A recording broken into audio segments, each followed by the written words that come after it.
you know, KEYRA is interesting for me because, like I said, you know, I think after everything's come out now, and then we find out your name is not even KEYRA, but more Lanisha, and then maybe that's your stage name. I'm not sure. Maybe she wants to, um, maybe she wants to, uh, maybe she wants to be in, uh, you know, I don't know. Maybe she wants to be in movies and TV, and this acting name, but it's kind of weird. You know what I mean? Like it's kind of weird. If you really deep it, it's kind of weird. So, um, you know, I think it's quite weird that she's changed her name, and then you've been accused of this kind of behavior with black folk. It almost gives like you don't like black culture, and the name maybe you felt like was too attached to black culture. The name Lanisha, let's be honest, if we're talking about stereotypical names, it has the Isha at the end. We know. If we're talking about stereotypical names, you know, stereotypical names, then yeah, I gotta be honest. Um, and so maybe that is the reason why she changed her name. Someone said, honestly, Phil's comment on Sabrina's panel made some sense.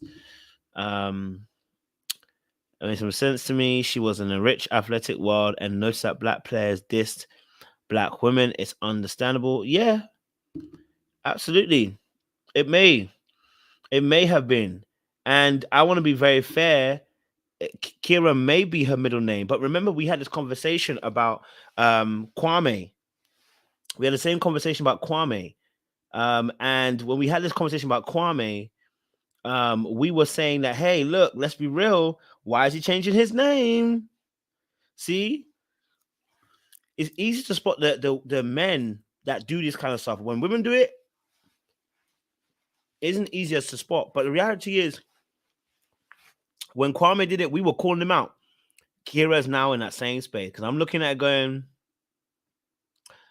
um, yeah, I'm saying like, yo, I need to understand if there is some you know, some dislike towards certain black culture, because the name Lanisha is your first name.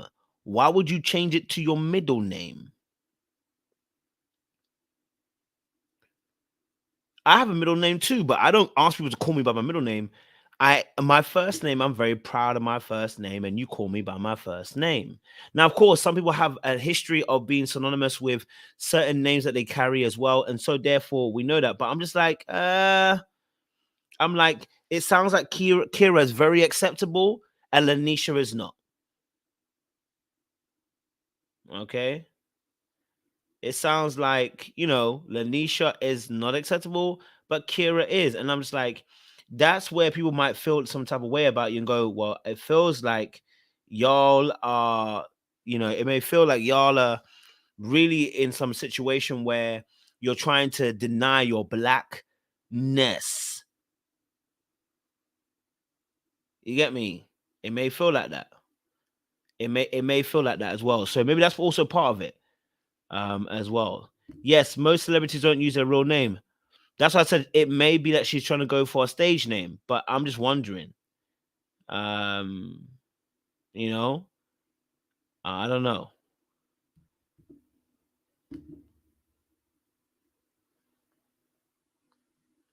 That's fair. I think that's fair. That's fair that we do use middle names. But my thing is that we have to use a context, right? You've been accused. Um, you know, you've been accused, and so I'm saying that when you look at the name Kira, is I would say Kira is much more acceptable than Lanisha. Lanisha is the typical name. I mean, if we're gonna talk about stereotypical names, Lanisha is one of, it has an Isha in it. Let's be honest. Let's be honest. No, no, no. Let's not pretend. See, this is where we're gonna pretend.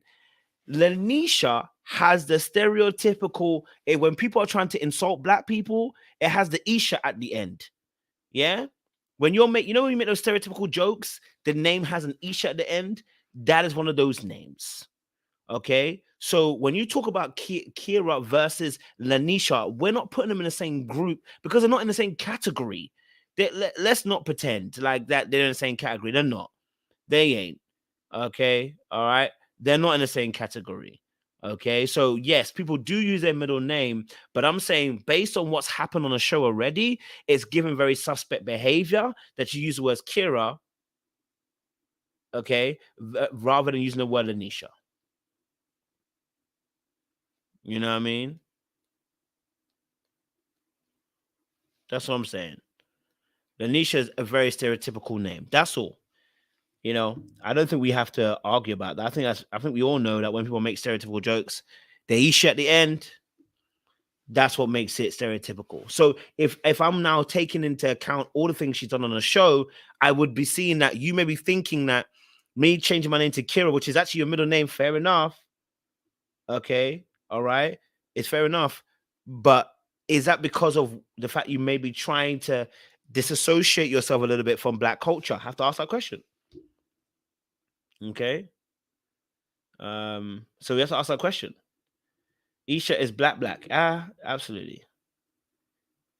You know what I mean? Lanisha is not a hard name. There's no way they can mispronounce Lanisha. If you can't pronounce Lanisha, is not even difficult.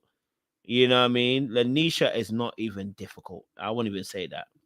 You know what I mean? We got Tequila. You know what I mean? You didn't have to take a wild guess when you heard Tequila. Absolutely. You know. So yeah, I get it. So I think we have to. I think we can take that into account. So yes, I don't agree with Janelle and Jessica coming at her, but I have to be real. I do think there may be something in that as well. You know what I mean? I think there's something in that as well.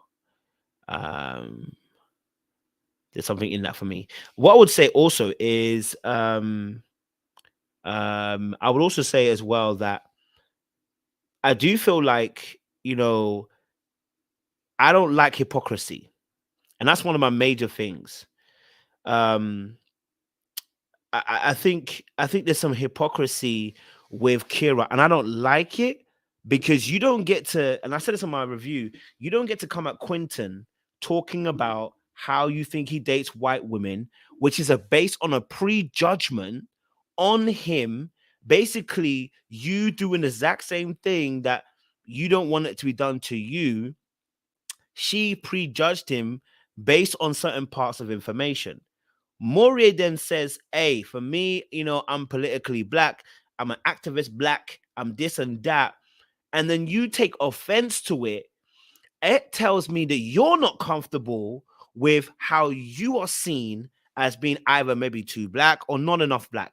Maybe there's a bit of that conversation we need to have with Kira about what it means, how she feels about her blackness. Does she feel she's too black? Does she feel she's got a good balance? Does she feel that she might be, in terms of being adjacent to the culture, right? How does she feel?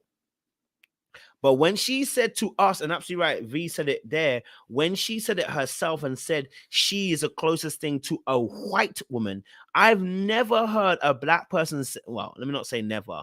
I probably have heard it, but I don't remember when. But it is very rare to hear someone, okay, to hear somebody say, I'm adjacent, I'm closest thing to a white person. Now, we might say that somebody's a bit of an Oreo or a Malteser, but for the person themselves to actually align with it and say, well, I think Quentin likes white women, and then you say, I'm the closest thing to a white girl. Yeah. You know what I mean? Yeah. That's nuts. So it's giving that you're validated by the white people that are around you. It's giving that kind of energy, and I don't like it. I don't like that, you know what I mean? um and so for me personally, that I think you have to hold that L. You have brought in this conversation. That's why when Jessica says, I think that when you say there's some things that are too black, I can agree with Jessica, because you done already said that you are close to a white woman.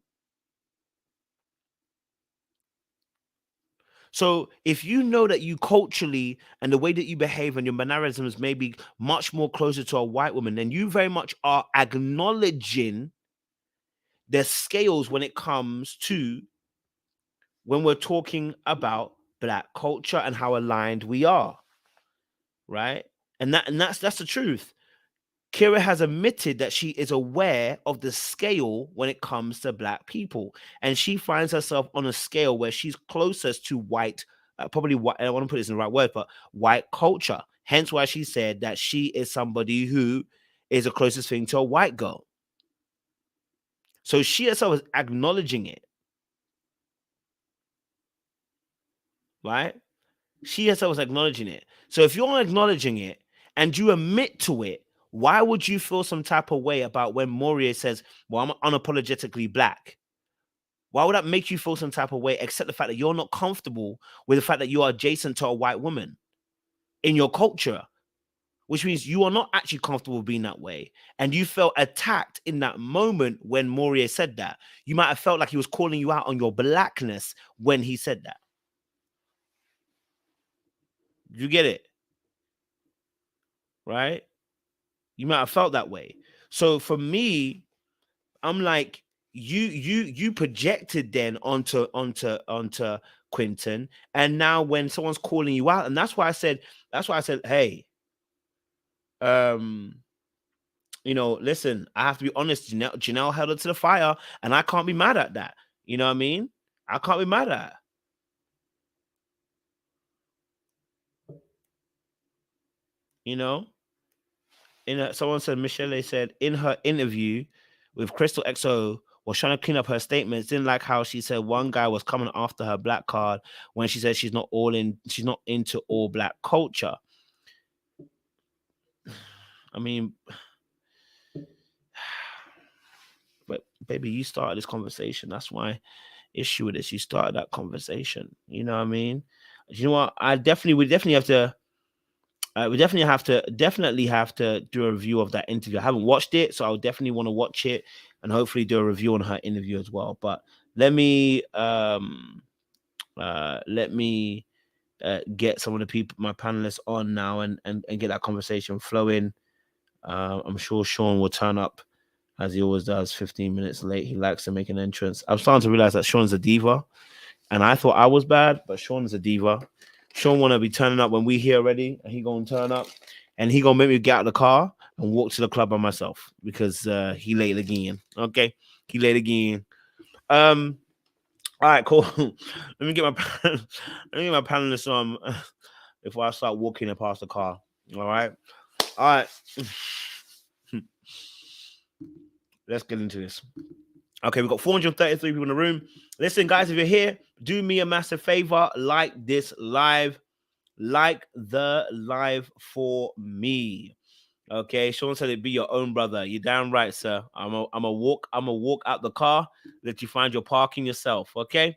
Make sure you guys like the live if you're here. Press that like button.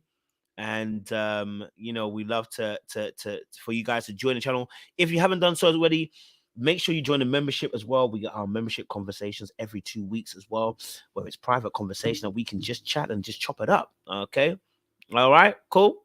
Yeah, all right. And by the way, the Shy has just started, so I watched episode 1. Episode 2 is already out. I need to get onto it, but episode 1 was looking very promising. So shout out to the Shy as well.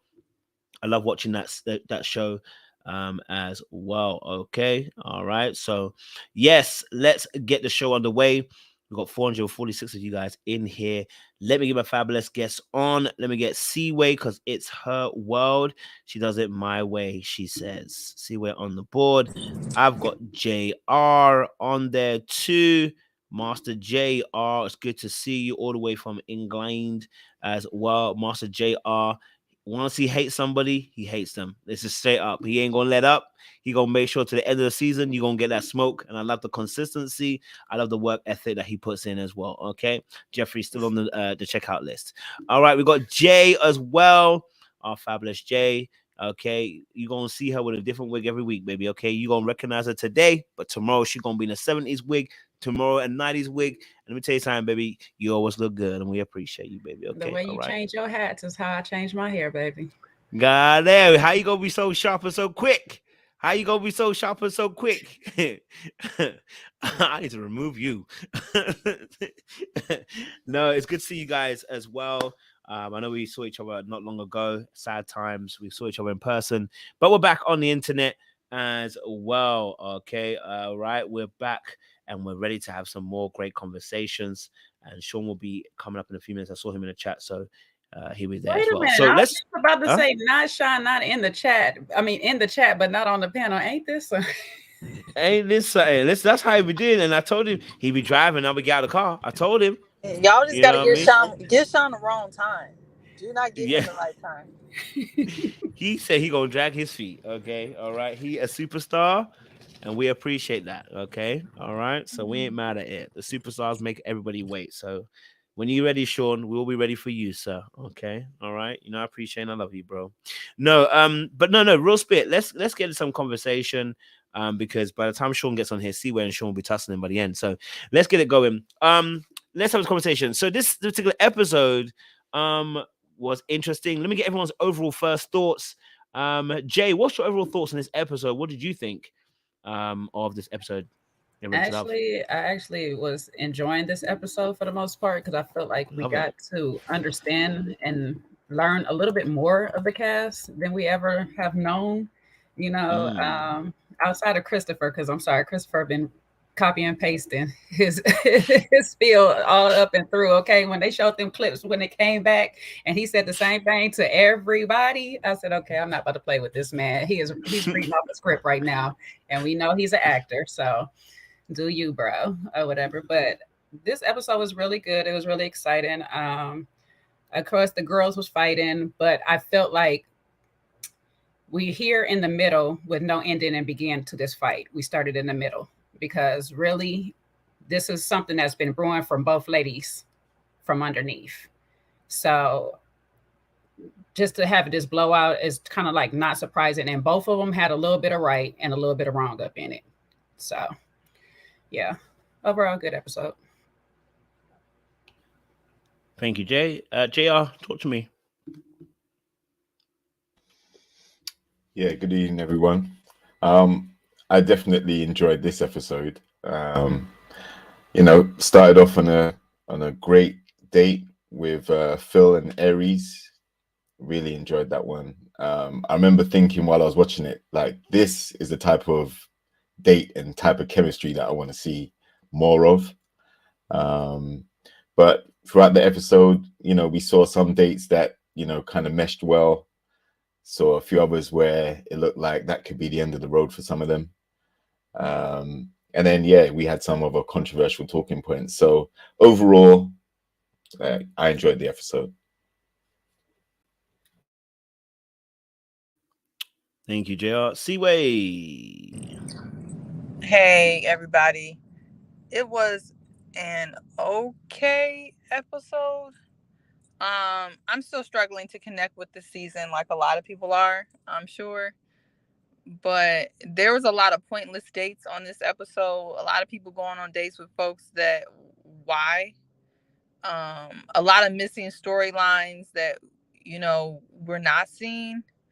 So I would have to give this episode a 4 because I'm still outside of like the Aries and Phil date. We're really deep into the season to have this type of surface level stuff. This really reminds me of the DC season with Phil on it.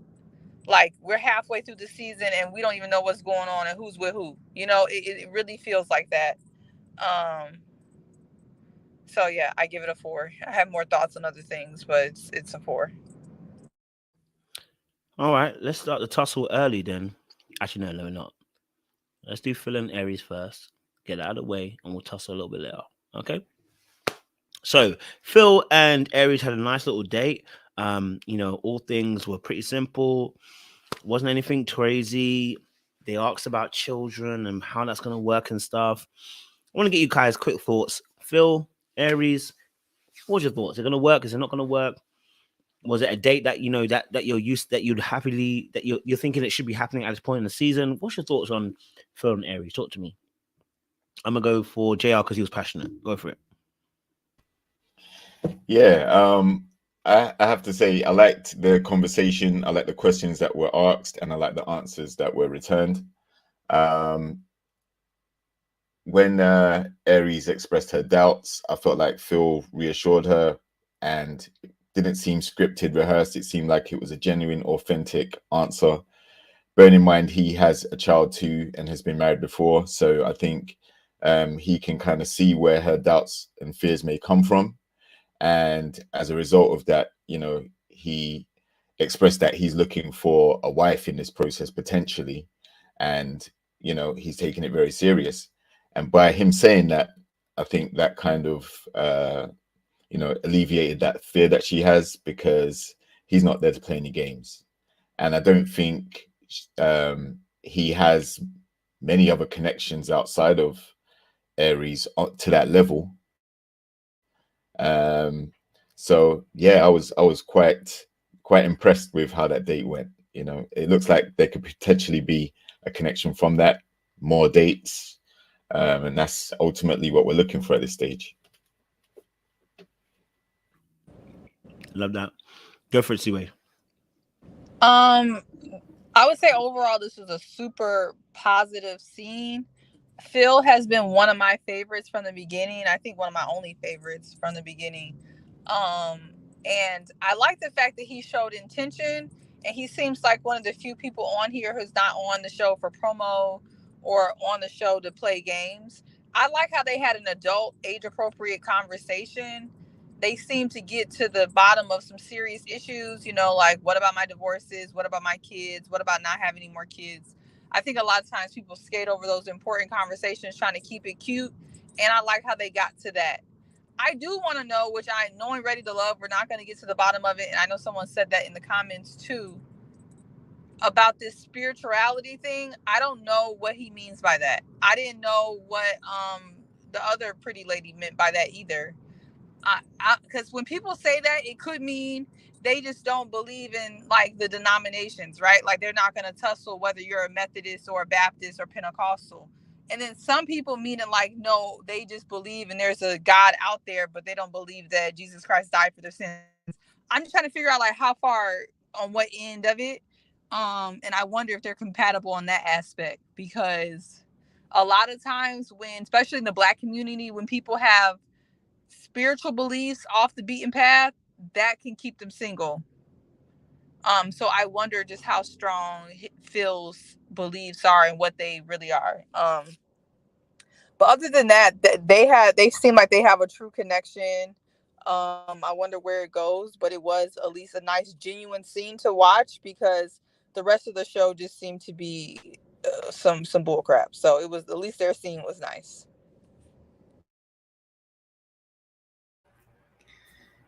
Okay, so scene very nice, conversation really good, very mature, very adult conversation, get to know each other, get the particulars, but that's all I was really getting out of it, is just that we're going to get these particulars. I know they said they talk and they flirt on the phone or whatever, but the body chemistry, the language, it wasn't just exuding something off of each other that it's just like, ooh, I just want to touch you or whatever and stuff. So that's what kind of concerns me a little bit with it. It's still like we're friends, we're co-workers, we're getting to know each other for me. Then I have the issue too, because I'm like, you guys erased Brandon for remarrying his wife twice, but we okay with her being divorced, and no dig to her for being divorced because things happen, but being divorced twice, it was kind of strange to me that majority of the women was not okay with a man trying for his marriage with the same woman twice, but everybody's okay with her having two separate marriages. Outside of that, though, I think the combination of the conversation, especially towards the kids and how they will work out, I think Phil was very mature about his answer and saying that, you know, even if I don't get a natural born kid, I still have two more, you know, so, and on top of it, it'd be two sons. The thing is, you know, we got to help your sons take to a new man in your life or whatnot, because boys can get a little bit of control, possessive of their mothers or whatnot. So we'll just have to see how it works out going forth. But overall, there's something there, but I'm not feeling this real like, ooh, with them just yet.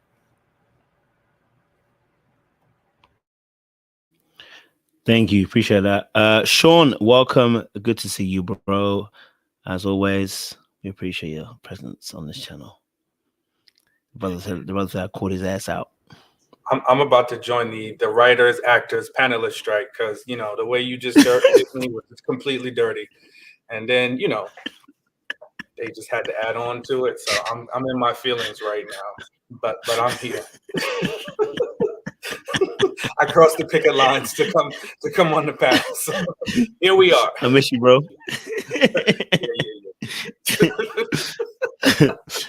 We talk about Phil and Aries. They want to know your unfiltered, unadulterated viewpoints as always, Sean. What's your thoughts? Oh, I hate when we meet people and then now we know them and then now we got to talk about them. That's why you shouldn't be meeting. That's why you shouldn't be meeting these people until after the show. Well, listen. Because I'm gonna say what I say and then I'll apologize later. Are you gonna apologize later? I don't think so. We're gonna be at the park together. I have. We're gonna be at the club together later on. With no apologies. With no apologies, and just with no apologies. Nice to see Talking about take this shot. That's my apology. Here. Exactly. You want some? You want to try to patrol?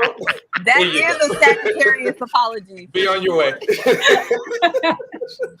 Ain't take back nothing I said. Y'all right. Matter of fact, you still ain't apologized to Phil, and he's a whole friend of ours at this point. You still never apologized for calling that man. I'm not even going to repeat. No, she said what she said again. We had a conversation. That's what I'm saying. She said what she said again. She was like, and you still medium ugly. Yeah, but the conversation was public when you called him that medium ugly foolishness, and you did your little conversation in private. I said he was a catch, and he's still a catch. The way people be acting over Phil, look, people. Hey, that's enough. Thank you. Okay, you heard. Hello. Yeah, goodbye. Yes, hello. Abort missions. Abort. Please. We have to maintain some confidentiality around here. Right, otherwise we you're not going to be welcome. with her now. Dang, see what? I didn't say no names. I didn't say no names. All right. Let's save some of this for later. This is too much after conversation at the front end. Oh my God! See, goodbye. Hang up the phone, please. Yes, hang her up. Jojo, put her in the background because she's cutting up. Thank you. She's in trouble. There we go. Thank you. Okay. So, like I said, it makes it a little difficult, you know, because, and I too have, you know, had conversations with Aries. I didn't realize she was twice divorced. I did not know that. So yeah, that's rather, you know, it does give me a cause for the pause. But I think that, you know, her and Phil do have a good connection.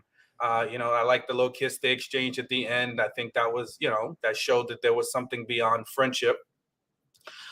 So I think they look like the strongest match to me in terms of those two. I don't really see it for her and Chris #1, but they seem to be trudging along. And then the other thing was, unless it got cut out in editing, I wanted to hear a little bit more about Aries' co-parenting relationship with her ex-husband, because she said that he didn't want the divorce, but she did.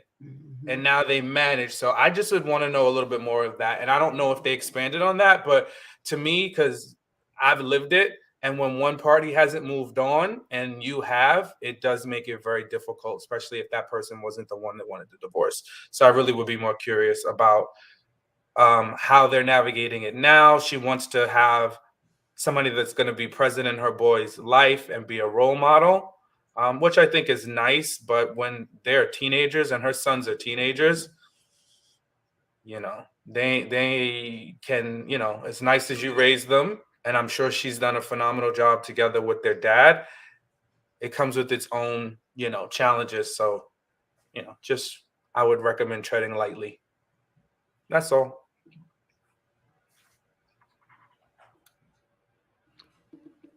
Thank you, Sean. Yeah, no, Aries and Phil, I like their date. It was very calm, very serene. You know, had really good conversation. I think they can do that more with other couples. I don't know why we're struggling to have that with other people. I did not know she was twice removed from the marriage.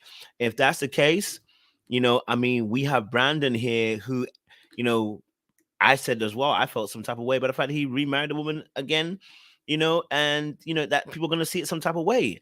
Then I have to be fair with Aries too. That fact is, I'm surprised they're not seeing it that way, but they saw that way with Brandon. Why was it they were comfortable or uncomfortable with Brandon, you know, being twice removed from the same woman, but Aries is twice removed from different men? Like, you know what I mean? Like, I'd rather you be different removed from the same woman.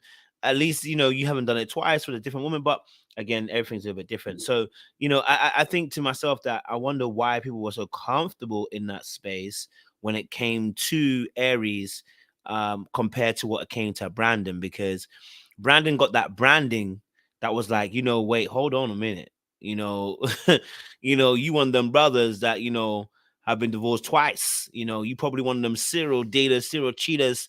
You tall and you handsome. It must mean that, that you ain't no good for nothing. So maybe you guys can answer the question. Why do you think maybe it was received differently? Is it a different circumstance, different things happening? Yes, T-Way, talk to me. I think it was the timing. I don't think it was the double divorce. I think it was the fact that he had just got re-divorced from her recently, and his kids, from what I recall, were younger. Like, he has younger kids and he was recently divorced. I'm sure if he did all of this, like remarrying, divorcing like 5 years ago, people wouldn't have been tripping. But yeah, I think that's the difference, because people have been divorced twice. They've had multiple kids on the show and people seem to give them a pass. So I think it was just the timing of it, personally.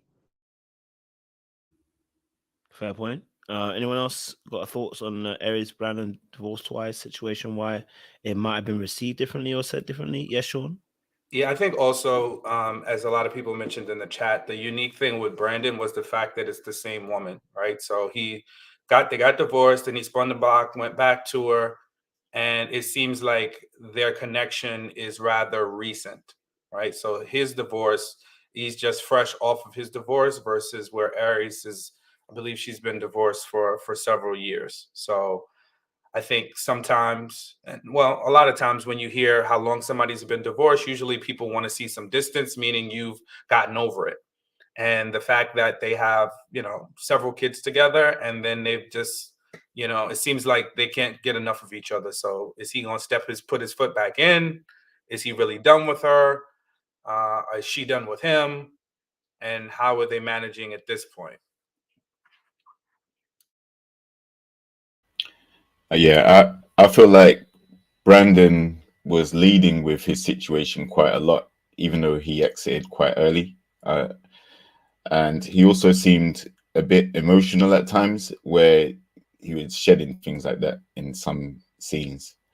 So I just didn't get the impression that he was ready. Whereas Aries, she seems to have moved on past it, even though she does talk about her situation as well. There isn't really any emotion there or any anger there about anything that's taken place, and she's not brokenhearted about it. She's actually open to moving forward. So and I also think that Aries will get more grace anyway. It's different between the two parties, because Brandon is a guy, and it's very rare that the guy comes out financially in a better place than a woman in the same situation. So maybe his finances are also a bit more constrained in that respect. Having 4 children, and probably paying some alimony or something like that. So yeah, I think that's probably the only difference.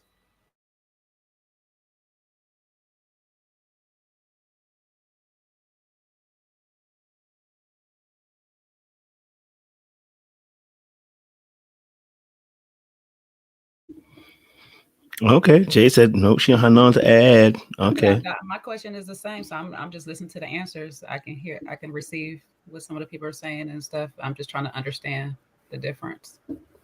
That's it. I hear. I mean, I'm not really sure 100%. I guess maybe 6 months might be an issue. Maybe remarrying the same woman could be an issue. I think also I did say, I remember originally when I said it, I said maybe leading with that maybe looks a bit some type of way, and Aries has timed it better than he has, and allow people to get to know him first and not be defined by the 2 divorces as such, right? Because most of us said it, we didn't really know. I didn't even know when I spoke to her in DC, so I didn't even know. Okay, all right, I didn't even know, but so that may be part of the situation as well. But you're absolutely right. I think, Sean, you asked a question. I would want to know the causes for these divorces. If I'm sitting here wanting to date, I want to know the causes for divorces, and have you learned from that situation? Because what I don't want to be is the 3rd person on the hit list making a decision to divorce, because then that might be my 1st and your 3rd, right? So now I'm going to be on my 2nd. Okay, so I don't want to play those games. So I need to know maybe what was the reason why. So I think that is a good question to ask, Sean, as to why the relationship has been brought to this particular point, and what is the nature of the relationship between yourself and the ex, like you said. Because if he didn't want that relationship, does he still love you? Does he still care for you? How do I have to handle things? Because before I enter that space, what I don't need is a crazy maniac who still loves you and trying to use the kids as a way to get back at you. Because now we're gonna have to handle things with a different kind of tact. And maybe I want to be in that situation, maybe I don't want to be in that situation. You know what I mean? So I think that's also very, very important as well to see how that goes. So yeah, I think in that sense, part of me does feel like that Brandon did get done a little bit dirty, but I think 6 months, maybe that was a bit too soon for a lot of people as well. So that could be. But Texas has the same law, kind of like DC, where you have to be separated for at least a year before they even divorce. So they've been apart for some time. I know everybody always just hears 6 months divorce. That's the actual paperwork being signed, but all the rest of the process been there for a while. But yeah. No, that is absolutely fair. I ain't gonna be mad at what you're saying. I agree with you. All right, let's talk about the second thing. Let's talk about Birkin bag madness. Sierra and Chris, their particular date, because old girl dropped the whole Birkin bag. And you know who I want to go to first? I know they're gonna come with the heat. I know they're gonna come with the smoke, and I know they're gonna come with unlimited bars. JR, you know I'm coming to you, and I know you got the unlimited bullets for Sierra. Birkin bag madness. Talk to me, bro. What's your thoughts on the Birkin bag madness? Okay. I mean, she tried to play it off as a joke that she was making, but I think there was an element of seriousness about it. She was kind of fishing for if that's something he would be cool with. But it turns out that, when he said he has no insecurities, that definitely struck a nerve with him. And, I can't be mad at it, because those things are expensive. And, like he said, he barely knows her. I don't know how many dates they've had before this one, but I think it definitely dampened the mood of the date. Definitely changed the direction of any potential connection that they could have had. And ultimately could have played a major reason why Christopher 2 is no more. Am I mad at her making the actual joke itself? No, because she's in the fashion business, fashion industry. She models stuff. I guess she's into high-end fashions as well. So if that's the lifestyle she's accustomed to, and he isn't, then it's a no. Like it's finished from there. He doesn't want to be paying for a high maintenance lady like that, and she's probably used to the finer things and treating herself to a lot of things, and expects her man to treat herself to some things. So she dropped a few name brands that she's into, and he is checking out at that point, and she even felt offended by his reaction to what she said too. So it was a way to kind of ruin what could have been a more cordial and civil date, in my opinion. So not as much smoke as you guys think. Not yet, anyway. I'm saving that for later on.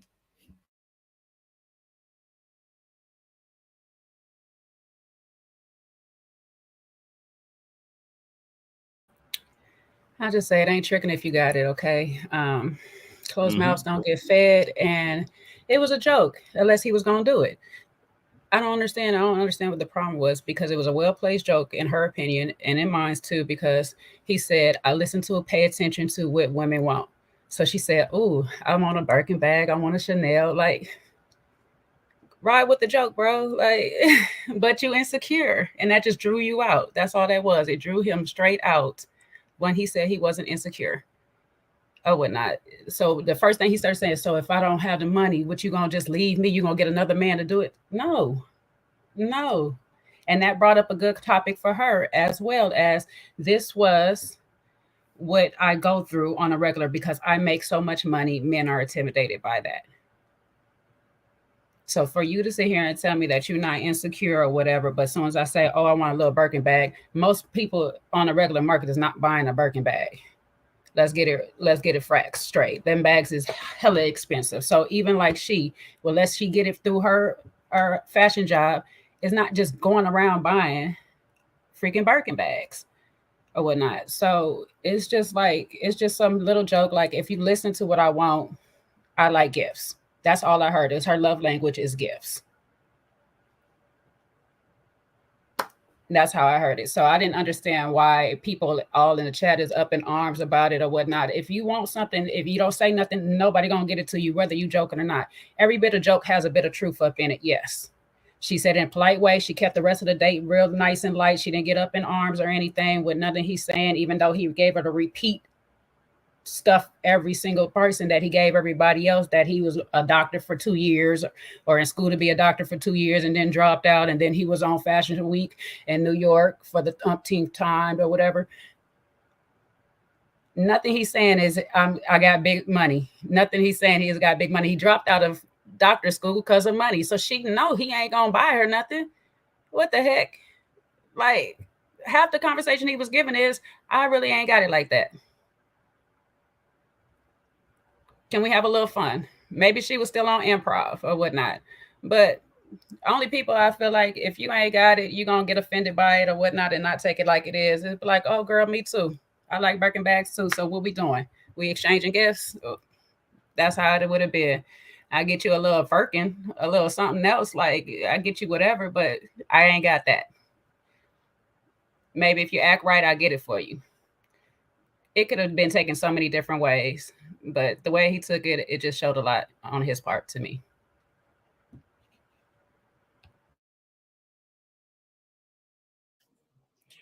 Yeah. Listen, I didn't think that it made him insecure. I just think it threw him off his course. And what I've noticed a little bit about with Chris 2.0 is that he seems to, like, some people, I don't know if he's nervous in the group date or the date settings or on TV or whatever it is, but it's like he's got his script and he's just, he's going to recite his couple of things, right? And the ladies talked about that in the deliberation. Is like, it seemed like he was just running, the same things he was talking about, and they all could repeat it, and it was verbatim from one woman to the next. And in dating, obviously, it's about getting to know the person. And I think he was just so dead set on just giving his elevator pitch that he forgot to get to know who he's talking to and kind of tailor the conversation to the person that he's with. And I've seen Sierra as a little jokester. It might have put me off a little bit, but I wouldn't have shut down. I'd have just been like, okay, how many Birkins you got now, Kojo? Thank you for directing me to her page, because I certainly went to her page and it looks like she has somewhere between 7 and 9 Birkin bags of her own. So then she would have shut my mouth, and then I'd have been like, okay, I see you. And we'd have moved on, because I don't care if you got 10 Birkins, 20 Birkins, or no Birkins. I ain't buying you a Birkin until we married. So that's just not, that's just not going to happen. And maybe even not then if there's other financial priorities, right? But it was a good, a little jokey joke that you could either roll with it or you could not. And I don't think he navigated it well, but I don't think it made him insecure. It just made him unable to kind of go with the ebbs and flows and be thrown a curveball in a conversation, which happens. And it wasn't like she cussed him out or talked about his mama like Habibi did. So, she's talking about a purse. Build a bridge, get over it, crack a joke, let's go. My thoughts. Interesting. I like it. Siwe, what's your thoughts to the date with Birkin bag Mandis, Sierra and Chris? I mean, when I found out she could buy her own Birkins, I kind of felt differently about it.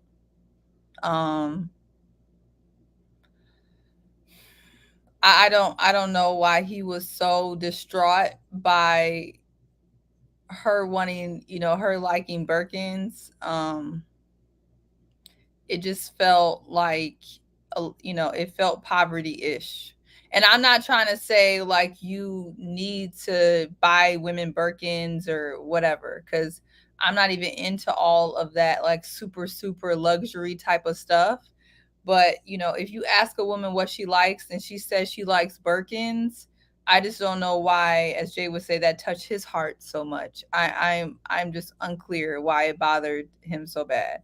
But, that is also going to give off a certain like high maintenance vibe.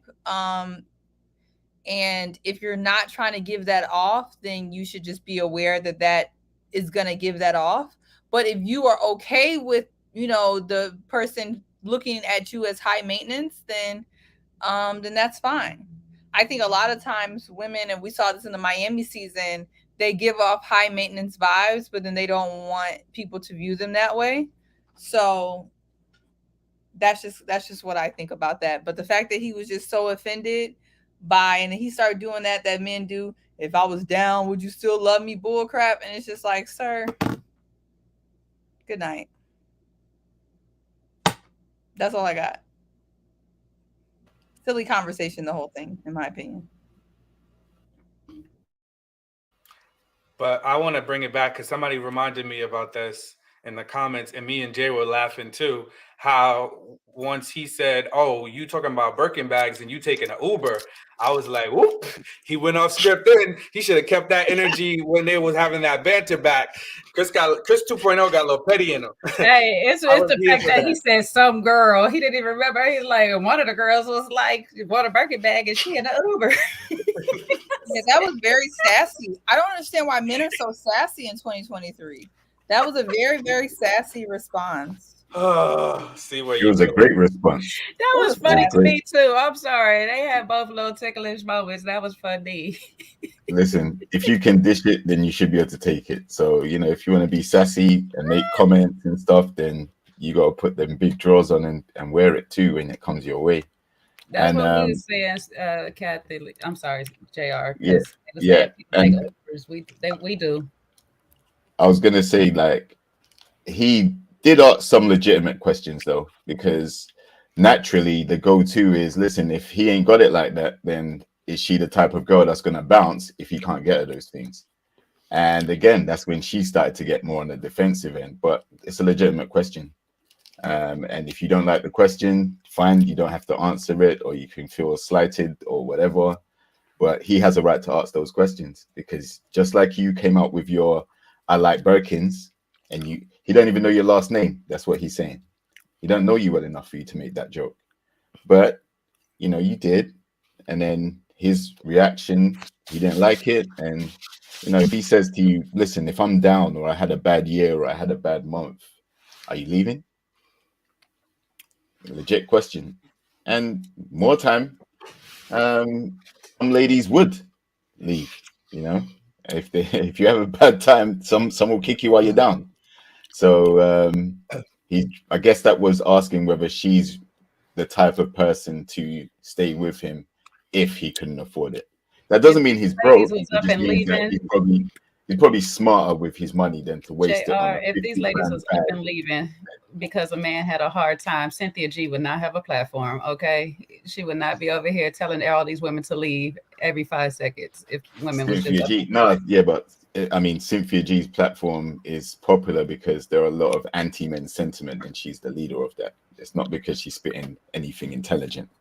It's basically to rile up a lot of people and get them on her bandwagon. We'll see. So, she's about to have JR on her next one. I'm watching that one. Nah, ain't nothing good about Cynthia G.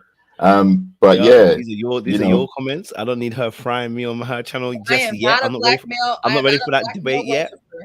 Cynthia G, this is JR's thoughts on thoughts alone. I don't need that debate just yet. I'm not ready to cook you just yet. I'm gonna leave that for the other, like Mike TV. Let him do that for you. But me right now, I can't afford the cooking. So that kind of controversy don't sell on my place. But continue, JR. You say what you gotta say. Say with your chest. Yeah. The good thing is Cynthia G is not on Ready to Love, so we don't even need to discuss her in particular. As she won't be. But she could be on Ready to JR. Now she got people in here that like her, boy.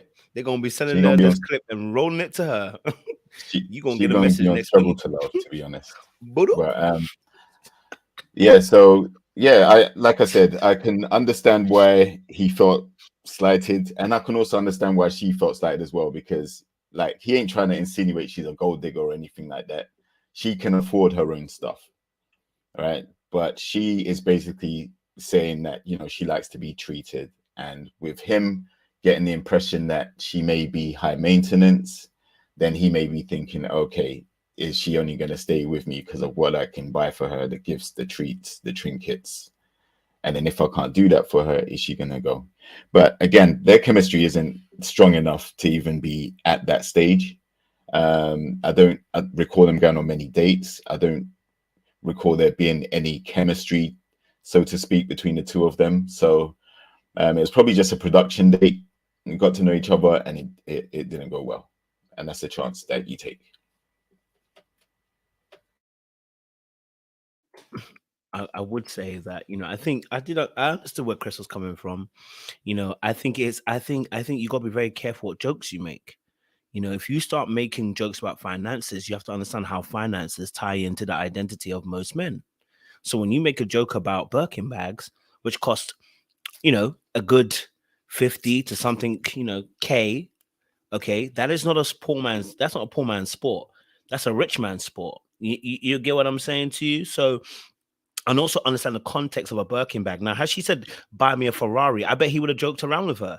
But Birkin bag has already some context to it, and already has some history to it. And, we have the history of, if you get your man that can buy you a Birkin, or, is he a real man if you can't buy you a Birkin? We hear these conversations that have been spread on the net. So for her to choose Birkin, unfortunately, is just it's in poor taste. And it's not really just being aware of your surroundings. So I think on a date, making that joke about Birkins when it has a history already, it's going to cause some kind of reaction from the other person. It's going to make the other person feel like, what, you just, so and it was a joke, but we know that jokes have we know that jokes contain some realness. Imagine I make a joke now about how I'm trying to smash on the first date. I'm just joking, guys. You know me, I just like to joke. You ain't gonna take it like it's a joke, right? Because you're gonna say, well, it's a joke, but now you already start feeling some type of way. You're gonna look at it like, do I really want to be in this date with him? Do I really want to be in? Now, of course, maybe if you're feeling me, you might not mind. Okay, all right, make them jokes if you get the buy-in. But I'm saying in reality, when you make these kind of jokes, you have to understand how it may be taken on by the other person. So when the context of this particular Birkin bag comes into play, yes, it's going to potentially cause some issues. And I think for Chris, what he felt like was, okay, so you trying to trick me right now. The same way when men do it to women, when we start making certain innuendo jokes, oh, you trying to trick me? You just want to get some pussy. That's what you're basically saying. So I'm not saying that, that's she wants to use them for money. Of course, she can afford her own Birkin bags, but she made a joke about him buying one. That's the difference. So even though you can afford it, you made a joke about him buying one, not a joke about you saying that I get my own Birkin bags. You made a joke about him basically buying one. So for me personally, I understand where he came from, where he was coming from, and why, and I think he was a little bit insecure, and I would be a little bit insecure. I'm just gonna be honest. I'm not gonna lie about it. I'm not gonna pretend. I think we can be real about it, right? And it showed up in that moment, because then the first question he was asking was in that instant was to say, well, would you still love me if I was down and I was out? Would you still have love for me? 21 questions suddenly came out, and 50 Cent was well and truly present, okay, in that moment, right? Because he's now realizing that actually, yeah, if you trying to trick me for the Birkin bag, are you really here for me?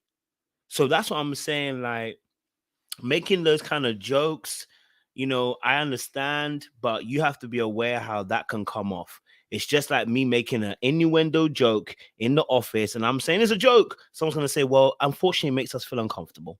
Okay? Certain jokes don't need to be made at certain points in time. You have to know the time and the season when we make them jokes. Okay? All right. So that's all I'm saying, Yeah.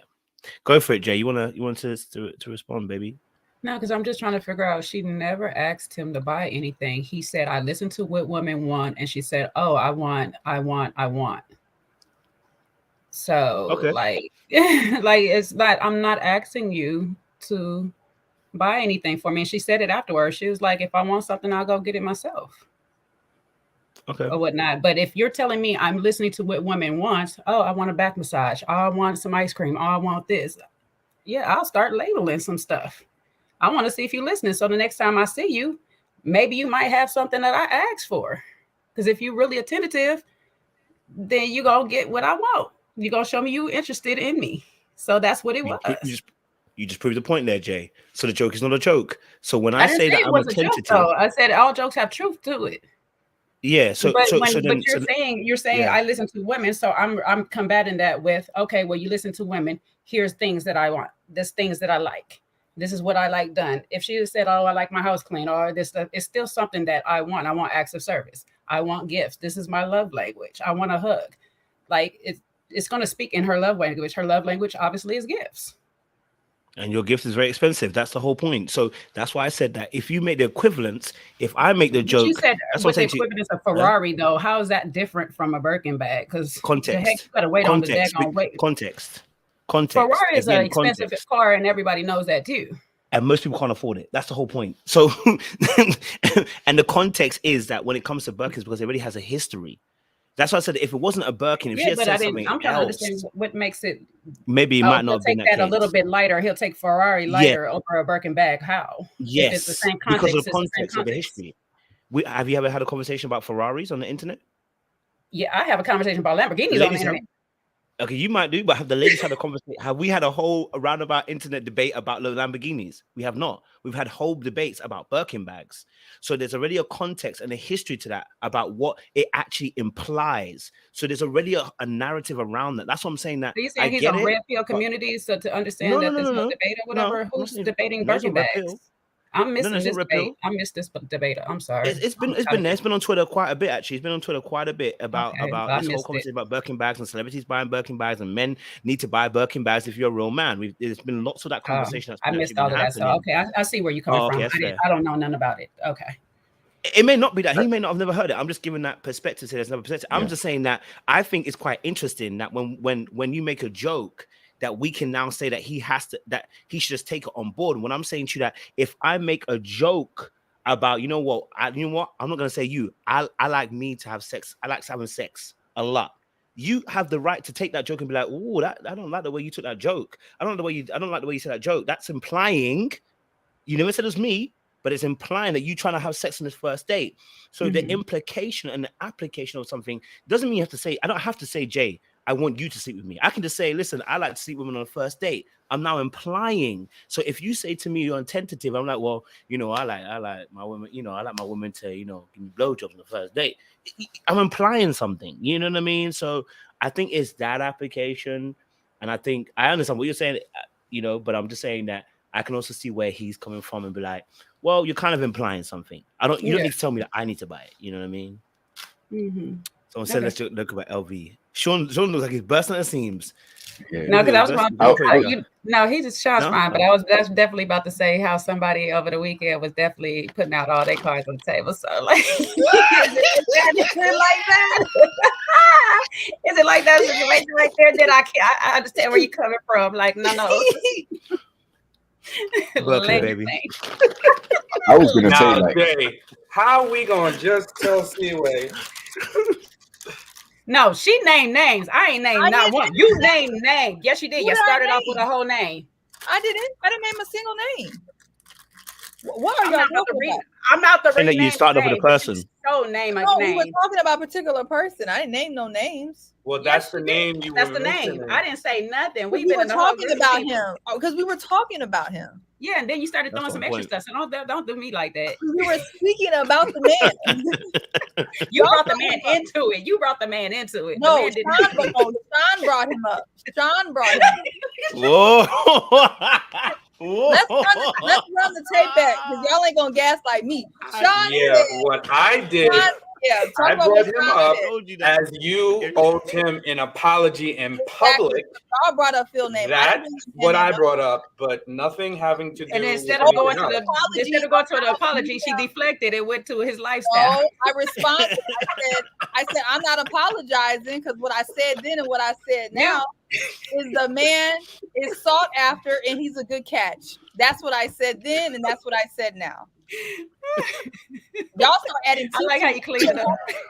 Yeah, that was a whole edited version of what you just said, but okay. No, only thing I said is he's sought after. Yeah, okay. And that's all I You said. did not say sought after. Y'all adding T to it. No. See, wait, there are multiple people who heard you say it and nobody heard. What did I say? What did I say? He's sought after. We needn't repeat exactly what you said because it just brings it to life, but we will talk about it I'm backstage. about to be like Aries through all the episodes. He said, you're done. No, I want y'all to tell me what I said. As you said, you can rewind the tape and you can hear the words. Y'all gonna find out a god dog thing. I said he was sought Team Blake. Yes, Team Blake, y'all. I said what I said. I know what I said. I'm gonna just say this. Yeah, they had us the first half. I'm not gonna lie. They had us. We weren't defeated, but they had us. We can move on. As Miss Misha says, Go for it. Moving forward.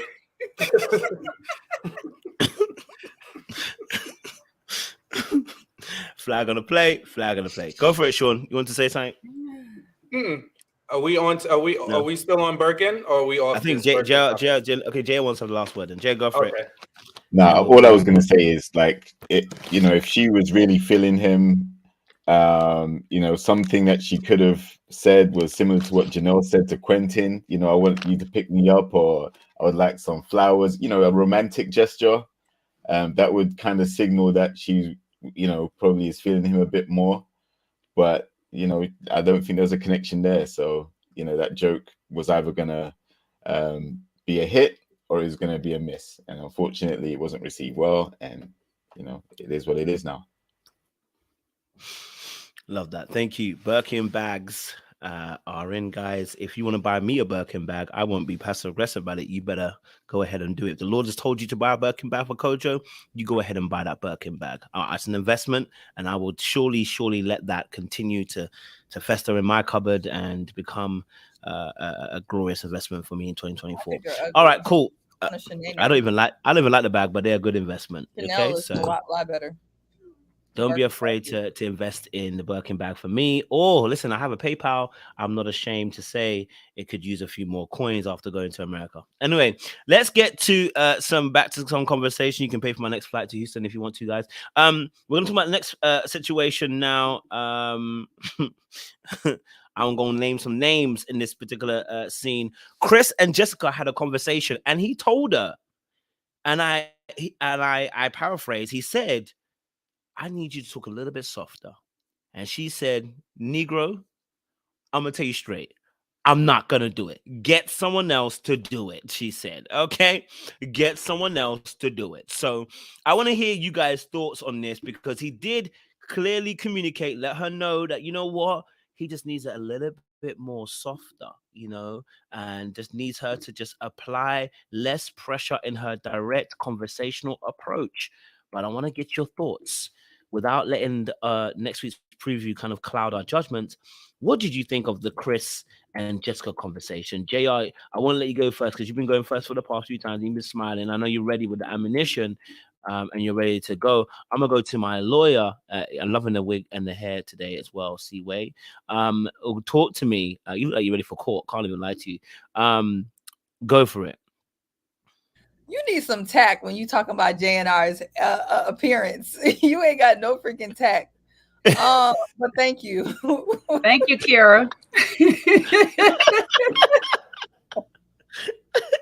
My bad. That's what happens. You know, they say familiarity breeds contempt. So when you get too close, sometimes you I just. was like, "You looking good." I was like, "You The looking filter good." is. He was ready to climb under the chair. He like, nah, she. I was. Cause that's the second time he did that. I was like, "Ooh, Kojo, no." My bad. My bad. My bad. My Like, bad. dang, I'm gonna have Not to the tell you like random it's a wig call out. hat. Like, I ain't ashamed Y'all that gotta I get do on me. put a Y'all gotta wig keep on, but reminding it's me. a My hat, bad. baby. Dang. My bad. Calm My bad. down. Y'all gotta get on me. I'm sorry. This is my bad. all Get on me, okay? This Remind is me. all me right now. I'm sorry, guys. I'm I'm sorry. crying. That was a mistake on my part. I So apologize. it's fine. We got Go for it, sis. That's funny. The hair is still Okay. killing it. I'm just saying. Thank you. Thank you. That was the moral to the story. I appreciate it. I'm trying to be fair here. I'm gonna try to be fair. Unlike JR, because I know he ain't gonna be fair when he gets to talking. So I'm gonna be fair. Who is this? Can I don't know what the child's saying. When we look back to Jessica at the improv, right? And the way her interaction with him at the improv, and the fact that she's friends with Janelle, I'm going to default to she's a little rough sometimes with the way she communicates, possibly, because that improv was a little bit rough. But that's all I'm really going to give Chris on that. I mean, I understand that, you know, you don't want your girl to be, you know, that rough with you, but he just is giving sensitive. And he's giving, you know, it's just giving soft boy energy. And just because he whispers don't mean somebody want to talk in a whisper back to him.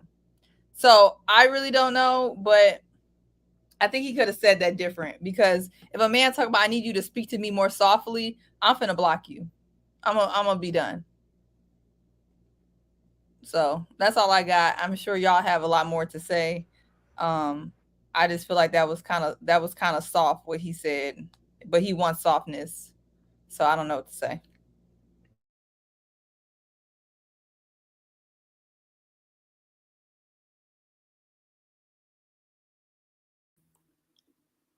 Thank you, Lawyer Seaway. Who wants to tackle that? It's JR. Look like you're ready to combat and step up to the plate. Give us your breakdown. Yeah. I do agree with Seaway in the sense where I think Chris is a lot more soft-spoken, probably always smiling and stuff, as much as possible. He seems like a cool guy, but I can see why, you know, Seaway may perceive that as soft boy energy. Maybe he's not as rough and rugged, fugged out, you know, as some of the other guys.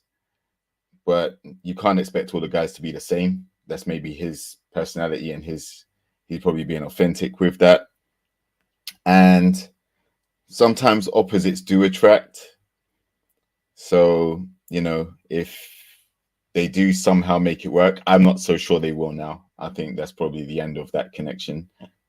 A few weeks ago, very early on, when she walked him to the car when he had to go to work and things like that, I thought that was a very sweet gesture, and I kind of saw their connection going a bit further. But she seemed to take what he said as she took it very personally, and she definitely is not. She definitely isn't feeling what he was dropping right there. So I see the end in sight for this connection. I don't think he's going to change and be more aggressive, be harder, have more, I don't know, more hard energy, if I can use Seaway's analogy. I don't see him doing that.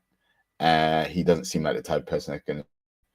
But I also do like the way he articulated himself when he did say what he said. All right. It wasn't aggressive. It wasn't you better change the way you speak to me or else, you know. But I think he's trying to nip it in the bud early so that they don't get into a deep connection, and he's getting very peed off, ticked off, by the way she speaks to him. All right, because they haven't gone through anything yet. And if he's already seeing that this is something that she does in the way she speaks, if any roadblocks or any hurdles come up in their relationship, if they were to have one, then, you know, he may be thinking, yeah, she might fly off the handle or be quick at the mouth, and that's not something he wants to be with. So her doubts were about his consistency, because he works a lot and all the rest of it. The crazy thing is, she works a lot too. She runs her own business as a CEO, coffee maker, or whatever she does.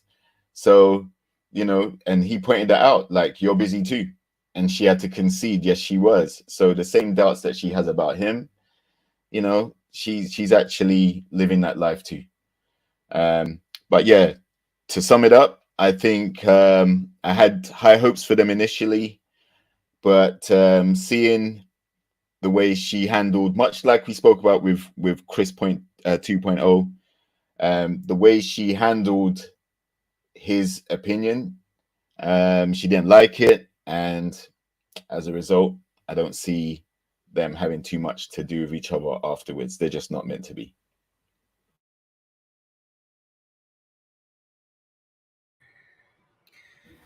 Let me see, because I look at this from different angles for sure. I say sometimes you have to teach people how you want to be treated, especially when they don't know you. So him saying, you know, I need you to speak to me a little bit softer, a little bit this more way, it could be coming from a place. And so, and before we trigger you, let's figure out what the reason for that is, instead of just jumping off the handle and saying, well, you know, this is me, this how I am, take me or love me, you know, let me, leave me, or whatnot. Sometimes some of us have a place of triggers where we don't talk to each other in certain tones or manners.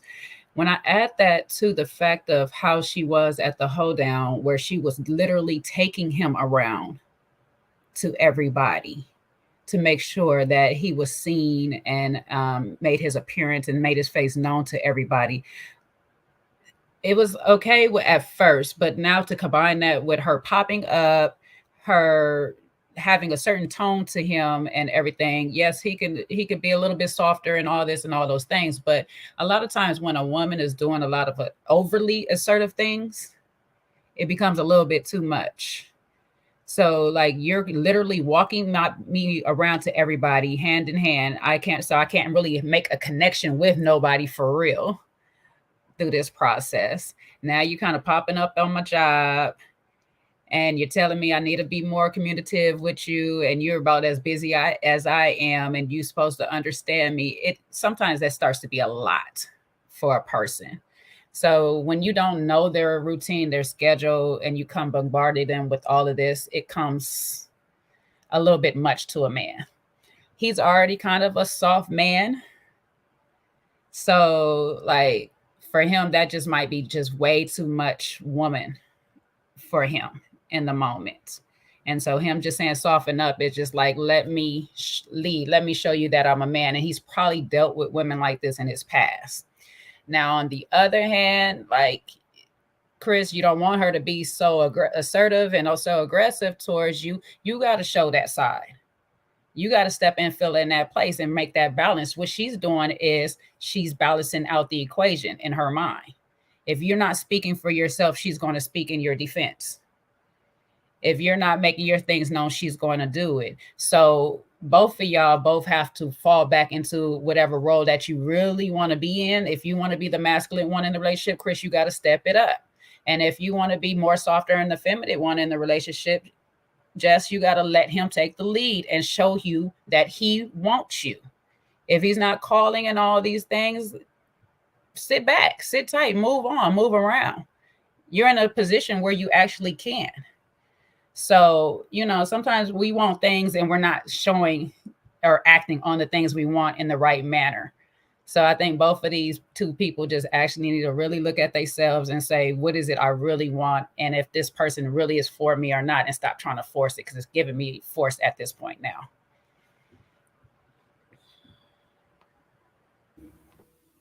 Good points. JR? I know he gonna come with that smoke. Oh, JR just went. Yeah. No. Let It's Sean me. go. It's me. That's right. My bad. Go for it, Sean. No worries. Yeah, listen, Talk to Me Nice is a song for a reason, right? So I think there's nothing wrong with asking to be spoken to in a particular way that is pleasing to you. I think also we got to remember at the improv, when they did that little interaction and it was like improv, an argument that you're resolving with your partner, he already noted that Jessica really didn't have improvisational skills. She just jumped to blaming her guy in the scenario. And that leads us to believe, although it was an exercise and a program, in many instances, art imitates life, right? So if that was her default reaction, chances are that's how she reacts. And that's the perception that I would see that Chris is getting from her. And sometimes, she was kind of looking for more for him. And I'm not blaming her, but in a dating interaction, you have to kind of look at what you're giving and how that of what you're giving is being received by the person. And sometimes, and you've said this in the past before too, Kojo, a lot of guys, we're not direct always, especially if there's something that we want a woman to do or something we see her doing that we don't like. We will often just step back, right? Now, some of us, like present company included, I'm a little bit more direct, straight to the point. So you might hear from me how I'm feeling. Now, if it's very, very early on in the process, I might not. You might just see me, you say a couple of things to me and I'm just going to be about my business, right? I'll be about my Father's business like Jesus did, right? And just go right on my merry way. And I'll leave you to it because some things are just part of who people are. And I'm not going to be trying to tell you to change, rearrange, and do your life differently than you've been doing it if that's how you're very comfortable. And Chris 2.0, and I'm bringing him up only because that was his reaction when he got the feedback from the ladies, right? He was like, I'm going to be me and I can't do nothing else but me. So that's somebody you just got to leave them alone, right? And maybe they will learn and maybe they won't. But I see Jessica as somebody who that is who she is. And I don't think she's going to be altering any parts of her personality to suit Chris or perhaps anybody else. Maybe if she was really interested in the guy and he was like perceived by her to be top level, maybe she'll do some tweaking or be open to tweaking and hearing feedback. But I don't think it's going to be, it's going to happen here with Chris 1.0. Those are my thoughts. Yeah, look, I'm going to be honest with you. It ain't going to work. Now, listen, I think he is a little bit sensitive. And I think she's a little bit brash with the way they are. So this is going to be incompatibility number one, right? So I'll put that out there.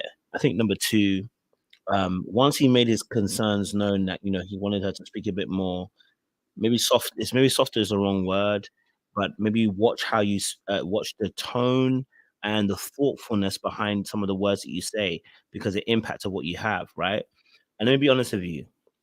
I've always said this. It don't matter what man she has. She's going to talk reckless because she's reckless. It's just that simple. And he's going to be soft because he's always going to be soft. Like until that person decides to make that choice themselves, it's not going to change because you have a better partner.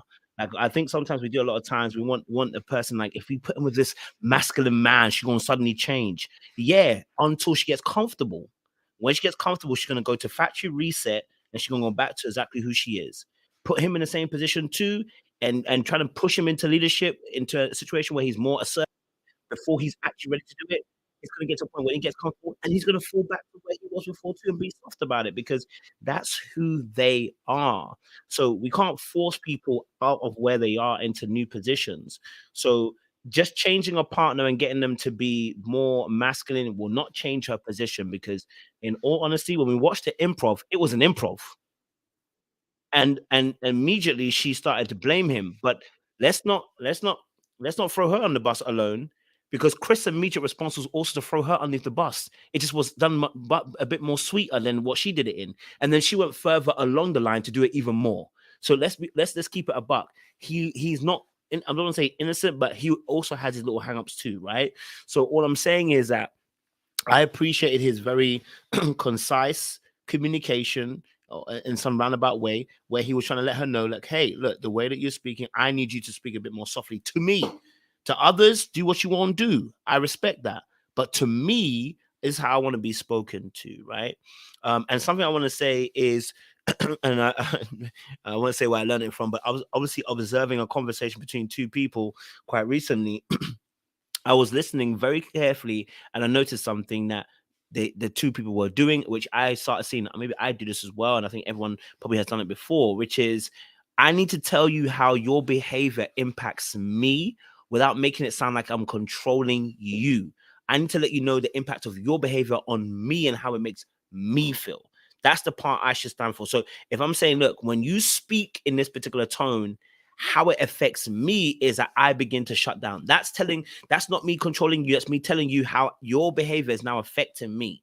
And you, the vice versa, if I do something for you, you tell me that how my behavior is affecting you. That's how we should be talking to one another. So yes, by all means, you tell her that, you feel like that her tone may be a little bit more harsh. It makes you feel some type of way. You don't feel like you can, talk or be open or whatever.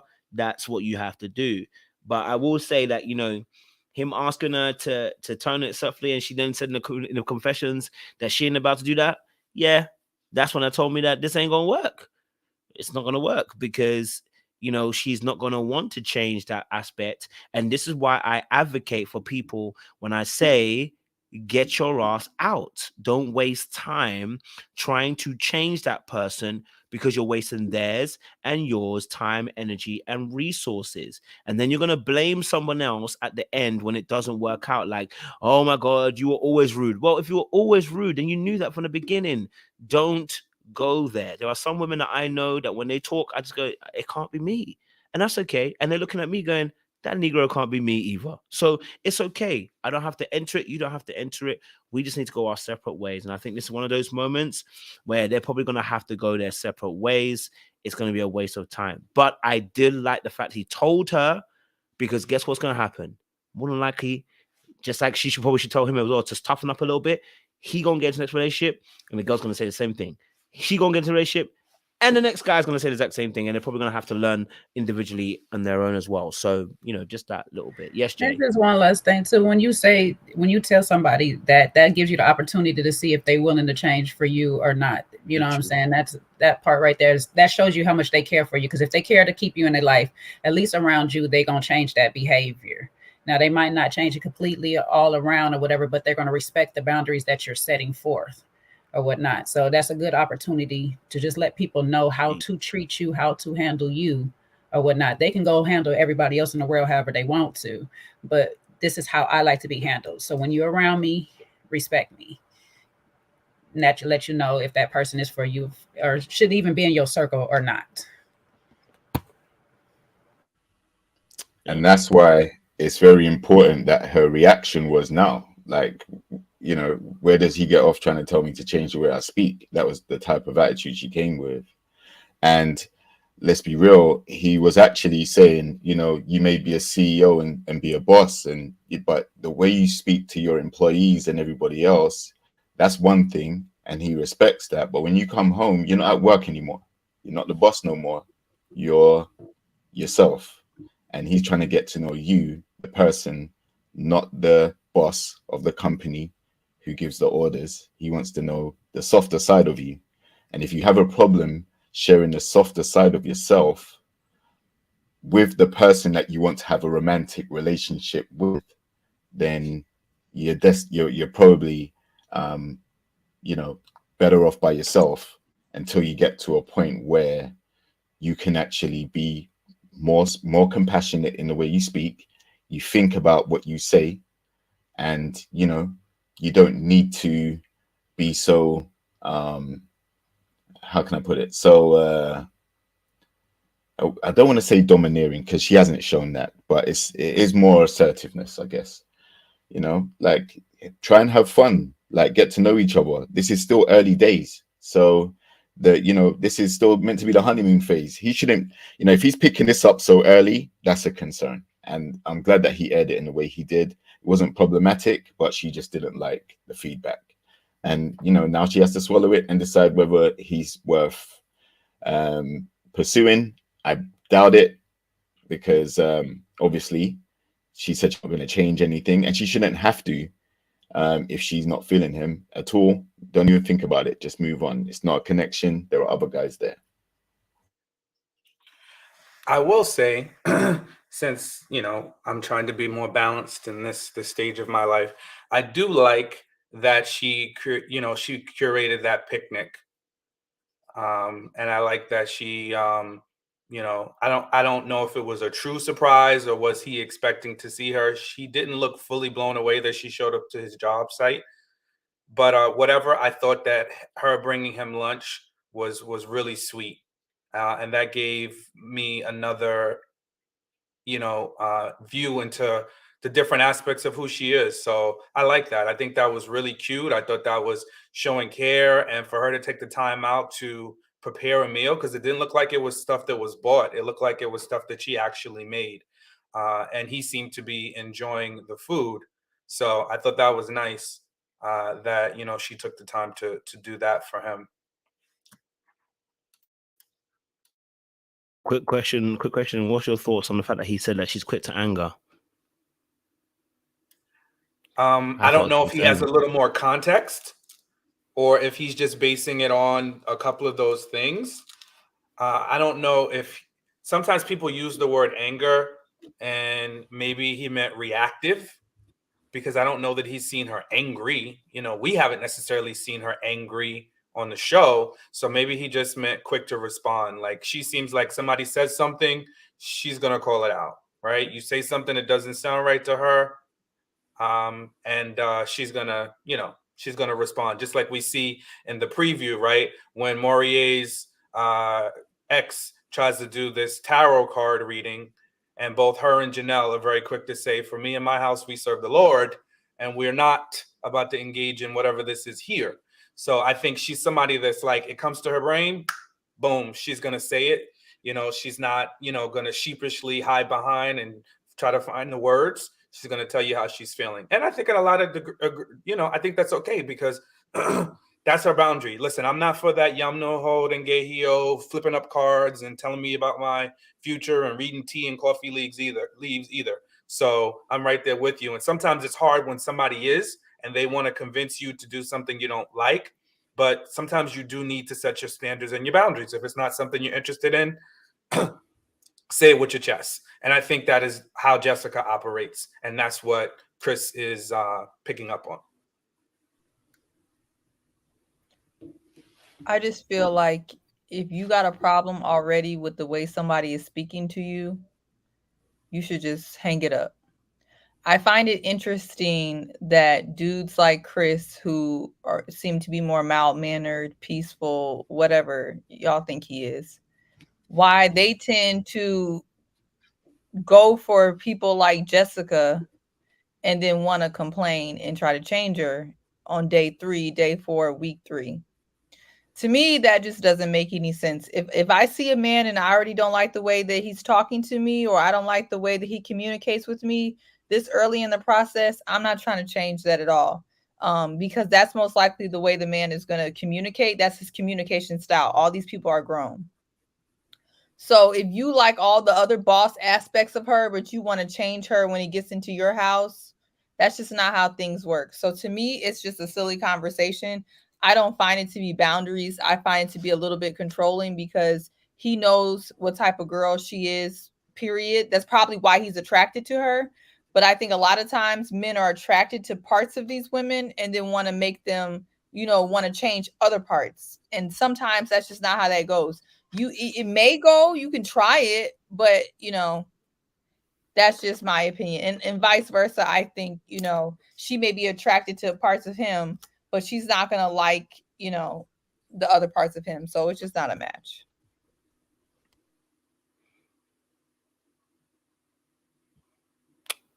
Any thoughts on that, Chris and Jessica? I would just say, like, if I was in Chris's shoes, and I expressed that and she gave that response, then, like you said, so early in the situation, I'm turning my attention to another connection. And in his case, it's probably going to be Aries.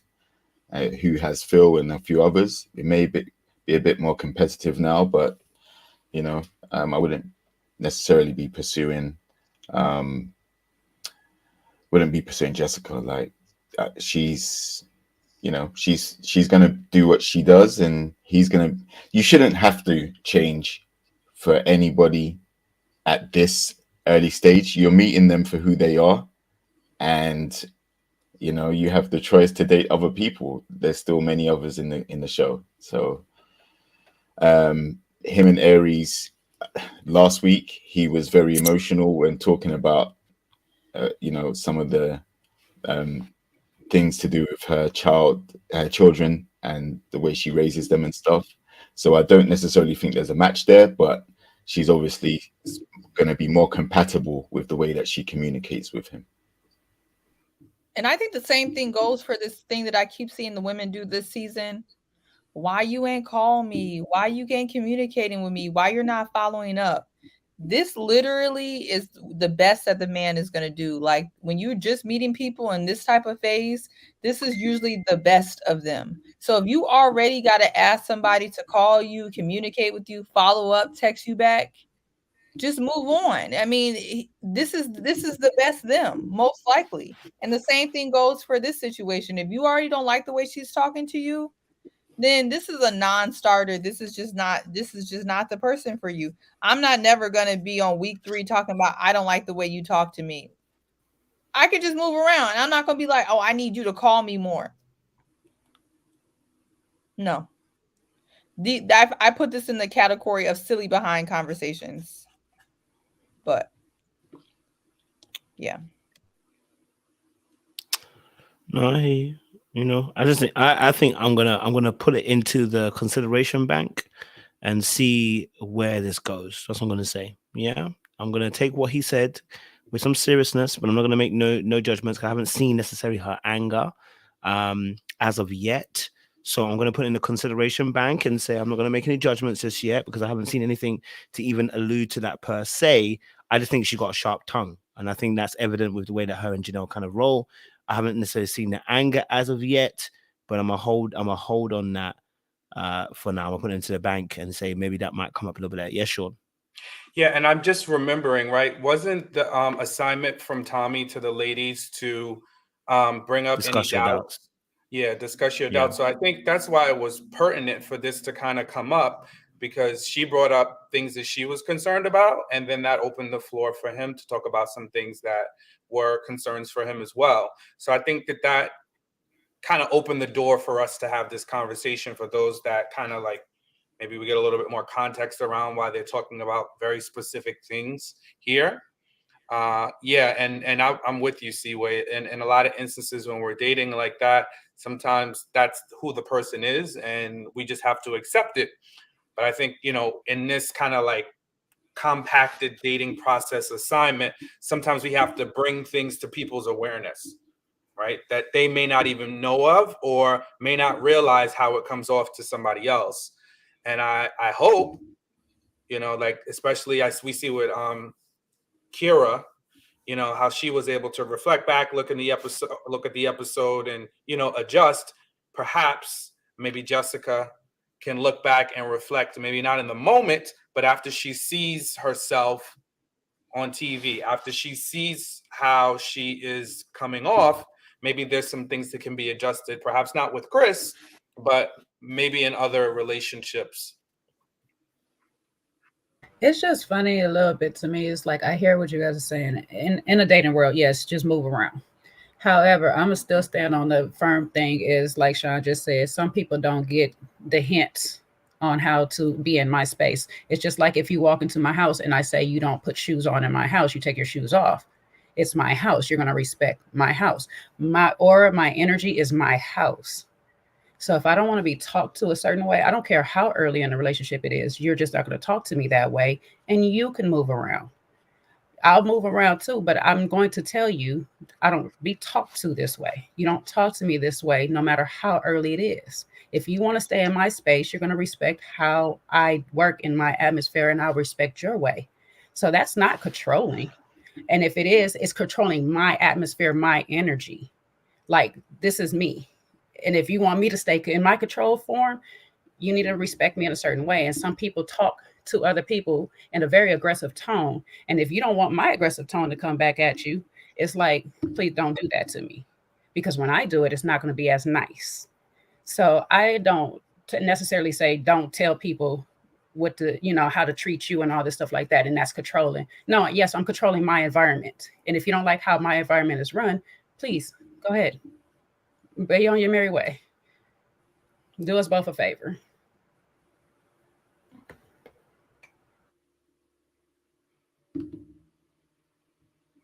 Cool. All right, cool. I like it, guys. Thank you.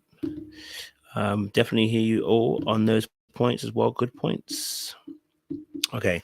We're going to talk about, obviously, Janelle and Quentin had their date. And, he made a ploy saying, I may be young, but I'm ready. Okay. All right. So he made his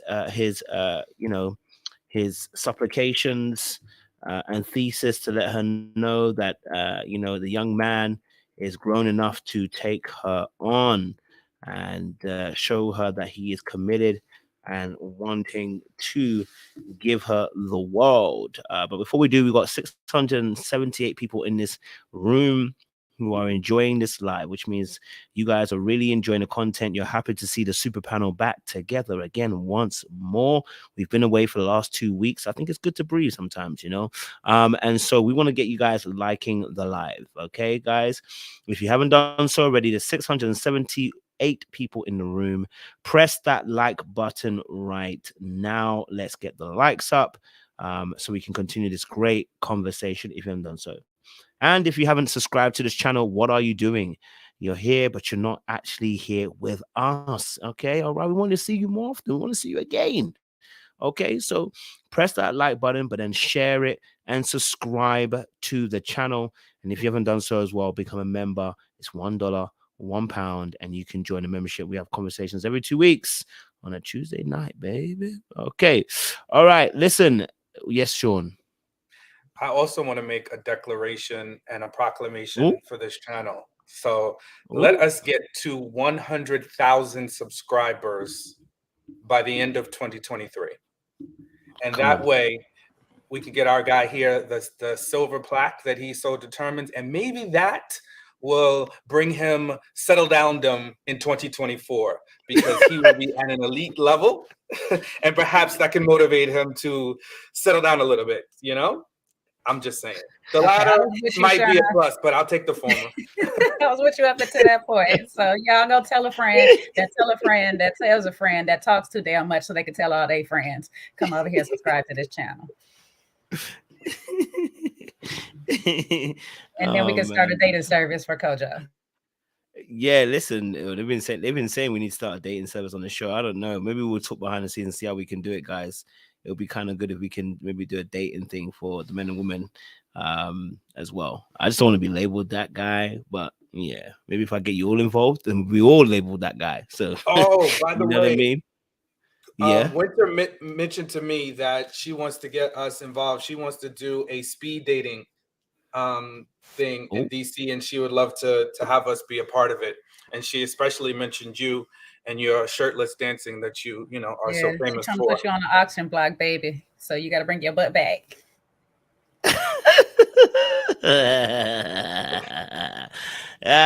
JR, you'll be coming first. All right, cool. That sounds gay, but pause. Let me just pause now. That sounds real bad. You know me, I don't be collecting my pauses very well. All right, cool. Let's let's get to the next one. Before Sean comes and rounds me up pause again. All right, cool. Someone said bareback. What the heck? Pause. Okay, cool. Sorry. All right, cool. Let's get back on task. Janelle and Quentin.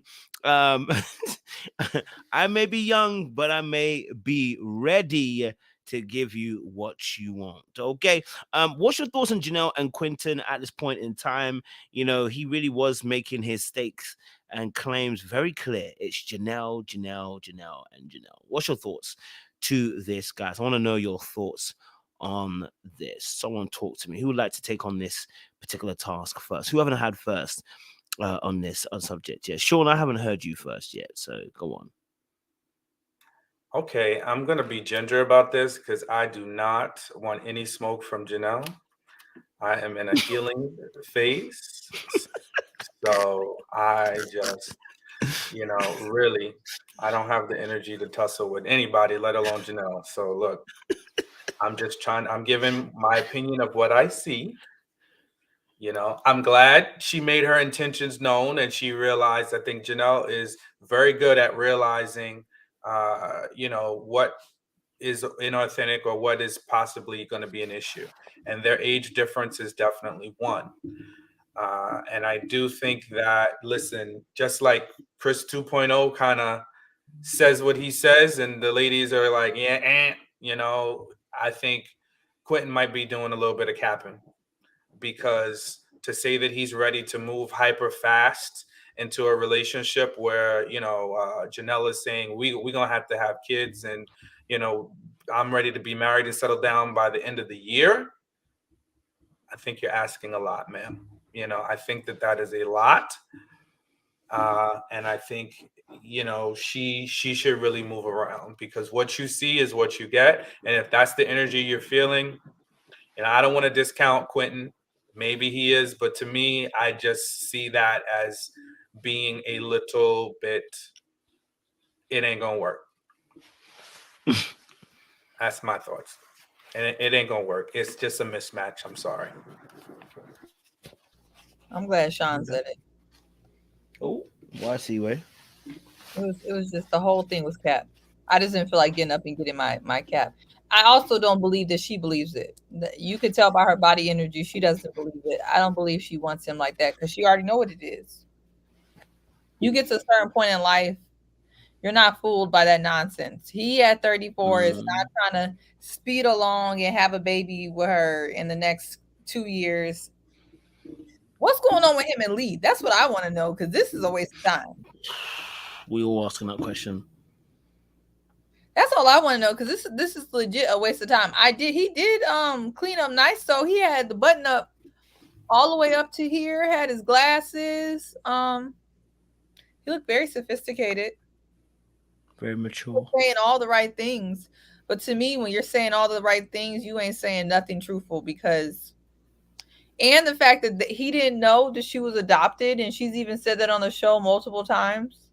I just have no idea what they're talking about. Like, what are y'all on the phone talking about at night? I'm curious, because that's a big part of her identity. He didn't even know if her adopted parents were Black. So he didn't even know the race of her parents. I don't know. But I don't believe she wants him, because I think she knows at this stage in her life that a 34-year-old man on Ready to Love most likely is not going to be trying to hurry up and have kids, within the next year or two. It's a waste of time. So I think Herbert is more her speed. That's cool. Yeah. Jay? I agree. Seaway. Herb is more her speed, but Herb ain't looking at her like that or whatever. So I feel like this thing with Quentin is, if it's not an alliance, it's just, I'm going to hold on to him for the votes, because he's clearly like on my radar. Like, well, I'm on his radar. So that's all it is. And I'm just like, this feels just like it's so scripted between the two of them. Like, that's probably what they talk about at night, how the next day, whenever they have a scene together, they're going to finally act like they got some chemistry or whatever their alliance is. Because you're right, Seaway. How are y'all spending all this time on the phone? She said, we talked it for hours, we do all this, and you don't know nothing about each other, like no real particulars about each other that you should probably know by now if you spend that many hours on the phone with each other.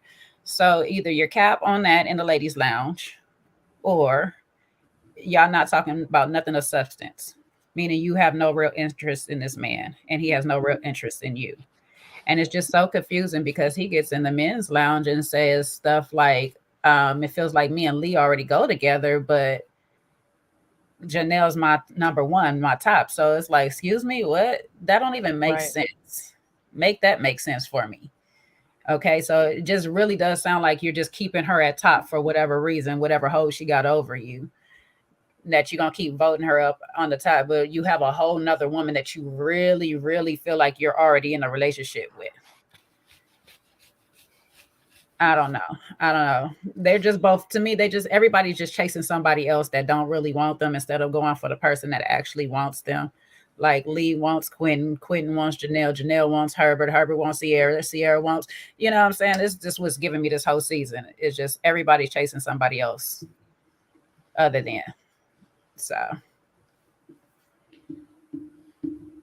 yeah, I got that too, Nikki, when he said it, but he put her at his number one. So Lee is not even his bottom. It's true. So all that Quentin was coming after me because I was dark skinned doesn't seem to be in the.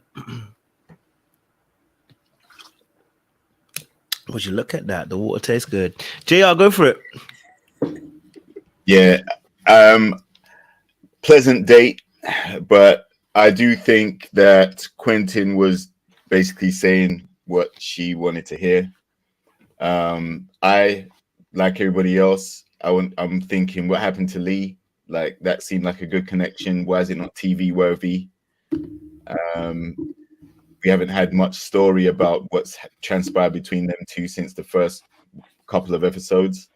So I saw this as basically, you know, the backup connections. Janelle was really feeling Herbert at first.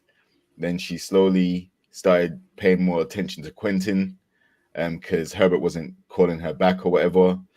And I feel like Quentin, you know, his top connection is still Lee, but he's just trying to nurture a connection with Janelle as, you know, a secondary option. Not saying she's number two, definitely not saying that. But I think they have stronger connections with somebody else, but they still have a type of connection with each other. I agree with Sean. I think the age gap may play a factor at some point, but as far as I'm not sure if Quentin has kids. Janelle says she doesn't. So he may actually be interested in starting a family sooner rather than later. But it's quite early to be talking about family at the moment when you haven't even decided if that's the person you're going to leave the show with. So yeah, and she seemed to light up when he was affirming the answers the way she wanted them to be answered. She seemed to smile and be quite open, and he was quite open as well. I did see a kind of pretentious element, but you know, I think he was doing the most in this date. The glasses, the shirt, the attire he wore, I think he was trying to appear more mature, you know, on this date with her, maybe to be taken more seriously, because there is a, I don't know, 7-8 year gap between them. So, you know, I don't think he wants to be sunned or, you know, seen like an immature kid compared to who she is. But do I see it lasting? I'm with Sean on that one. I'm not sure that it's a connection that's actually going to go that far if they were to pursue each other. So that's my take. Cool. Any other thoughts on Janelle and Quentin? I'm maybe young, but I'm ready. All right, let's shift it on then. Okay. Let's talk, obviously, KEYRA and Morier. I said I was going to say the best of last. I guess we're here now. So KEYRA and Morier.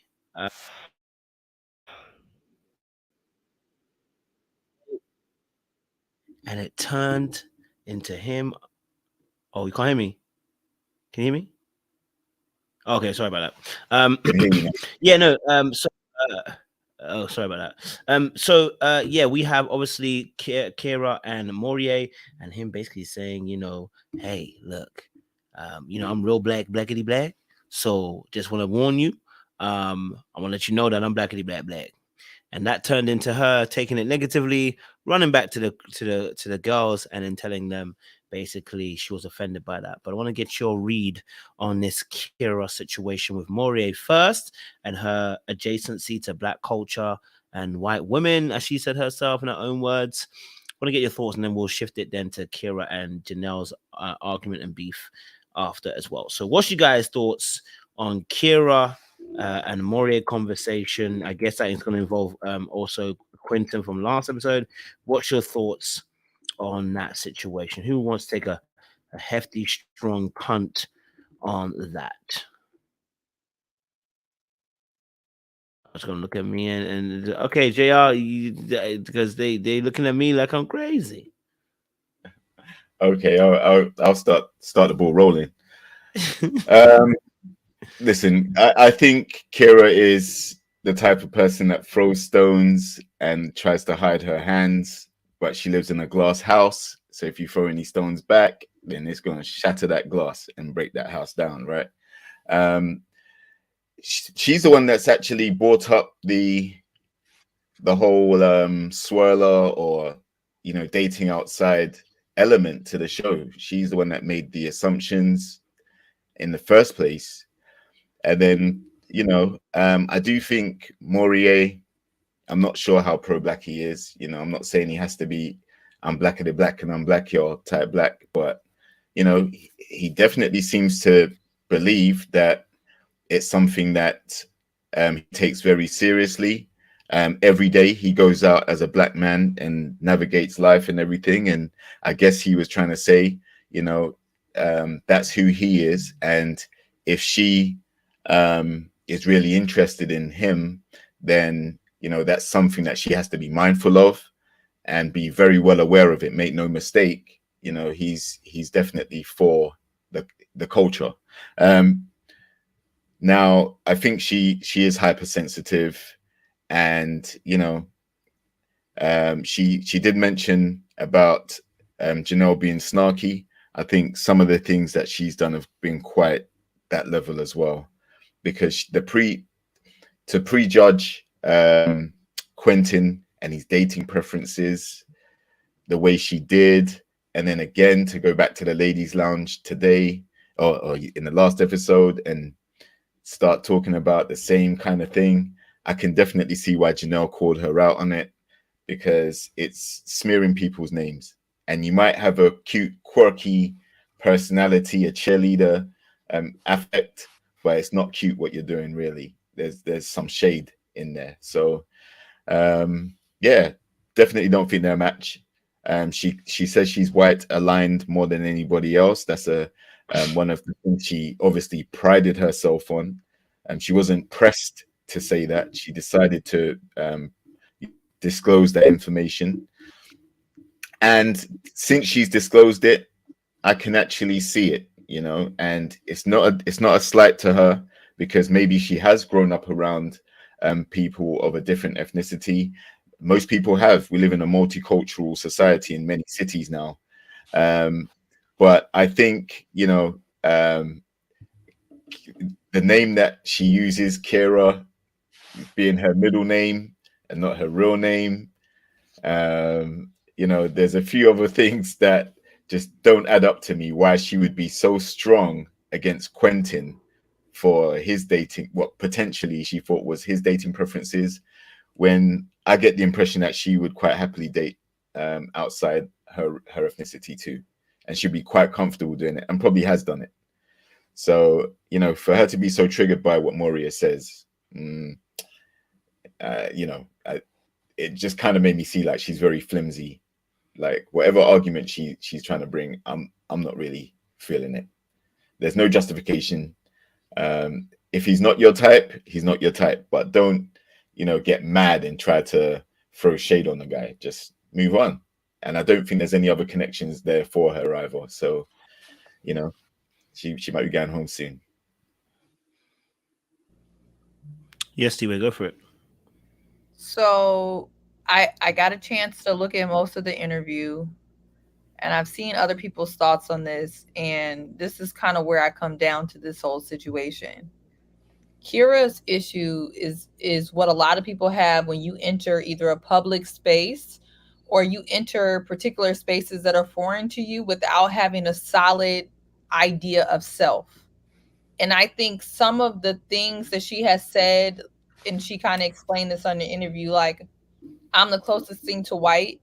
In her mind, she was thinking, I guess, that wasn't, she was trying to get in front of the enemy, as she said. She wasn't actually trying to celebrate that. That's for it's up in the air whether people believe that or not. But hearing it from her mouth, I kind of understood what she was trying to say. I think the issue is that KEYRA has grown up for whatever reason, for whatever the background is, and in a very predominantly white environment and white culture. I saw in the debate, which was really in the interview, that was really kind of pissing me off between her and Crystal. And it was this idea that there's no such thing as acting white. Here's the issue with that statement. No, being proper and well-spoken does not mean acting white, but there are aspects of a personality that lean closer to white culture. Just like we have Black American culture, there's Caribbean culture, there's different cultures. There's also white culture. It is beyond talking proper. That's not what makes you identify with white culture. It's KEYRA's whole dynamic. It's the way she operates. It's her Karenism. This is all the stuff that makes her seem like she leans closer to white culture. The problem is that she hasn't come to peace in terms with that. And so she's going around doing stuff, to me, that are self-sabotaging, like worrying about who Quentin is dating, or being offended that Marie said that, you know, you're not super pro-Black. Now, maybe that could be misconstrued because maybe in her head she's like, I am pro-Black. But what he was saying is that you may not really identify in my blackity black culture of life. And to me, I don't understand why she was offended by that, because that is just the reality of it. Now, does she have to stay in that space? No. Maybe right now she's working through that space of trying to figure out where she wants to end up. Maybe she's insecure, which I found from the interview, about that being her personality, and she's trying to work through that. The problem is when you come on a show with identity issues, with all these issues, you know, you're going to set yourself up for failure. And I believe that the Quentin situation was all a projection, and then her being mad at Marie for saying what she kind of said herself, to me, was completely ridiculous. But I don't think that she was really trying to be malicious per se with the Quentin situation. I think it all came out of her insecurities and the things that have been said about her. But that doesn't make it less annoying and less agitating. But we got to stop with this. There's no such thing as acting white. There is, especially for people. I grew up in a very diverse place. My high school was 60% white, 40% Black. And there were people who kind of leaned more to the Black people, leaned more to the white people who voted, who leaned in the middle. There is definitely people who identified with white culture in that environment. There's people who identify with Black culture, and there's people who float in the middle. And people who are okay with their own star player are okay with saying that. KEYRA is not okay with saying that. And the last thing I want to say, she doesn't seem to identify her own mirrored self as Black. Because anytime somebody asks her about being Black, she does what white people do with that. She starts talking about her friends, her mama, her cousin, her daddy.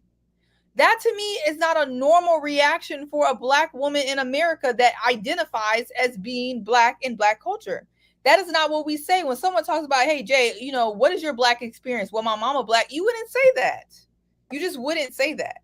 So I think she has a lot of self-work to do. She's not a match for Marie at all.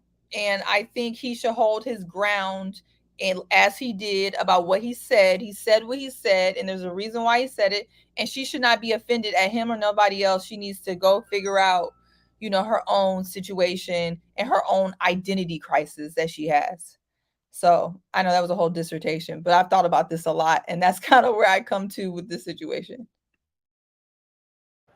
It's a perfect dissertation, because I really don't have anything more to say to add on to what you said, because you said pretty much everything that I was thinking. It's just she's struggling within her own thing. And I don't, as I kind of think about it, is like, even though she tried to villainize Quentin in the moment, I think what she was trying to find is some kind of comfort, some similarity, some ground with somebody on the cast. Because I think she's placed herself as the outcast, the oddball amongst the group, especially once she made that comment, I'm the closest thing to white here. It's like, girl, no, you're really not.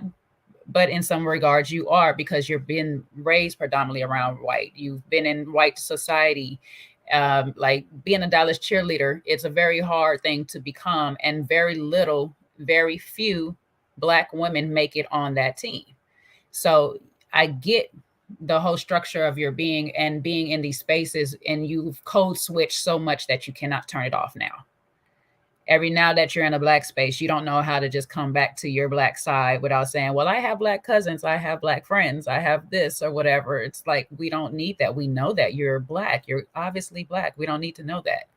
So I think she does struggle within of just really accepting where she is. And I get it, kind of like where Amber Rose said when she went over here with her dad, all the Black people treated her some way because she was the lightest there or whatever. So they called her white. And then when she went with her mom, all the white people treat her like your little Black kid. So I think that's where KEYRA's having her issue of just finding her space and just being happy with herself, that she can walk into any room and not worried about being judged or whatnot. And that also stems into her prejudging other people, because she's read her way of getting ahead of the enemy is, let me figure out some flaws about you first before you start highlighting mine. So she had to throw cues out there to make herself feel a little bit better about it. Because if it made sense, it would have made sense. Her whole statement is, I'm the closest to the white girl here, if Q was interested in her. But he actually really wasn't. So it's like, that statement don't even make sense. Like, what are you doing right now, other than trying to find unity with somebody on this cast? And I wish she would have just came out and been her sweet self, because I really do feel her apology was genuine. It didn't have too many excuses and all of this. It was just like, I apologize for coming at you this way. And my friends helped me see the errors of my ways, because sometimes when you're in certain spaces, you don't realize how much those spaces take up your life, and you become those spaces until you get into other ones and say, oh, wow, I'm really not as Black as I thought or whatnot, because she's used to the white. She's probably used to the white people sitting there saying, oh, you're really different for a Black girl. You're really this for a Black girl. You're really that for a Black girl or whatever. Then when she gets around other Black girls, it's like, well, hell, I'm not really a Black girl. Like, y'all really different from how I am. So she just got to figure out herself, learn to love where she is and accept how she is and how she grew up in this moment. Because I know white girls on that other end that have been around Black people all their life, and they more Black. They'll talk up here like real ratchet ghetto real quick. Like, and I'm not saying Black people ghetto, but they'll be on that hood stuff real quick, harder than any Black person up in here. And they accept themselves. They go to white people and they do the same thing. Like, this is what I am, you know? So I think she just needs to get into that space of just saying, here is me. I grew up in this manner, so this is how I'm going to be. It doesn't make me no proper, no better, or no thing. And I think that's the problem I think a lot of us have with KEYRA, because she starts getting to that elitism of the white culture of saying, well, I'm really close to them, so therefore I'm up here and the rest of y'all down here. And so when we get into that argument later, I think a lot of that stems from the girls going back and forth because of that.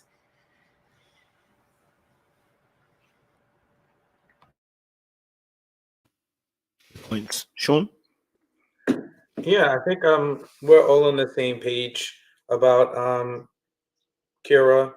I think that, I guess I've learned to of late to give folks some grace, and the thing that has me giving her a little more grace is she did issue an apology, and she mentioned that she had conversations with some of her friends, which I like, that she was able to hear the feedback and that she has friends in her corner who are not just going to be like, oh yeah, you know, you do you, don't take that seriously, you know, you keep being yourself. But they gave her some honest feedback and told her how she came off, which lets me know if you've got good friends in your corner who are willing to hold you accountable, who tell you when you kind of stepped out of line, that you're somebody that's open to feedback and that is willing to you know, address issues when they're brought to your attention.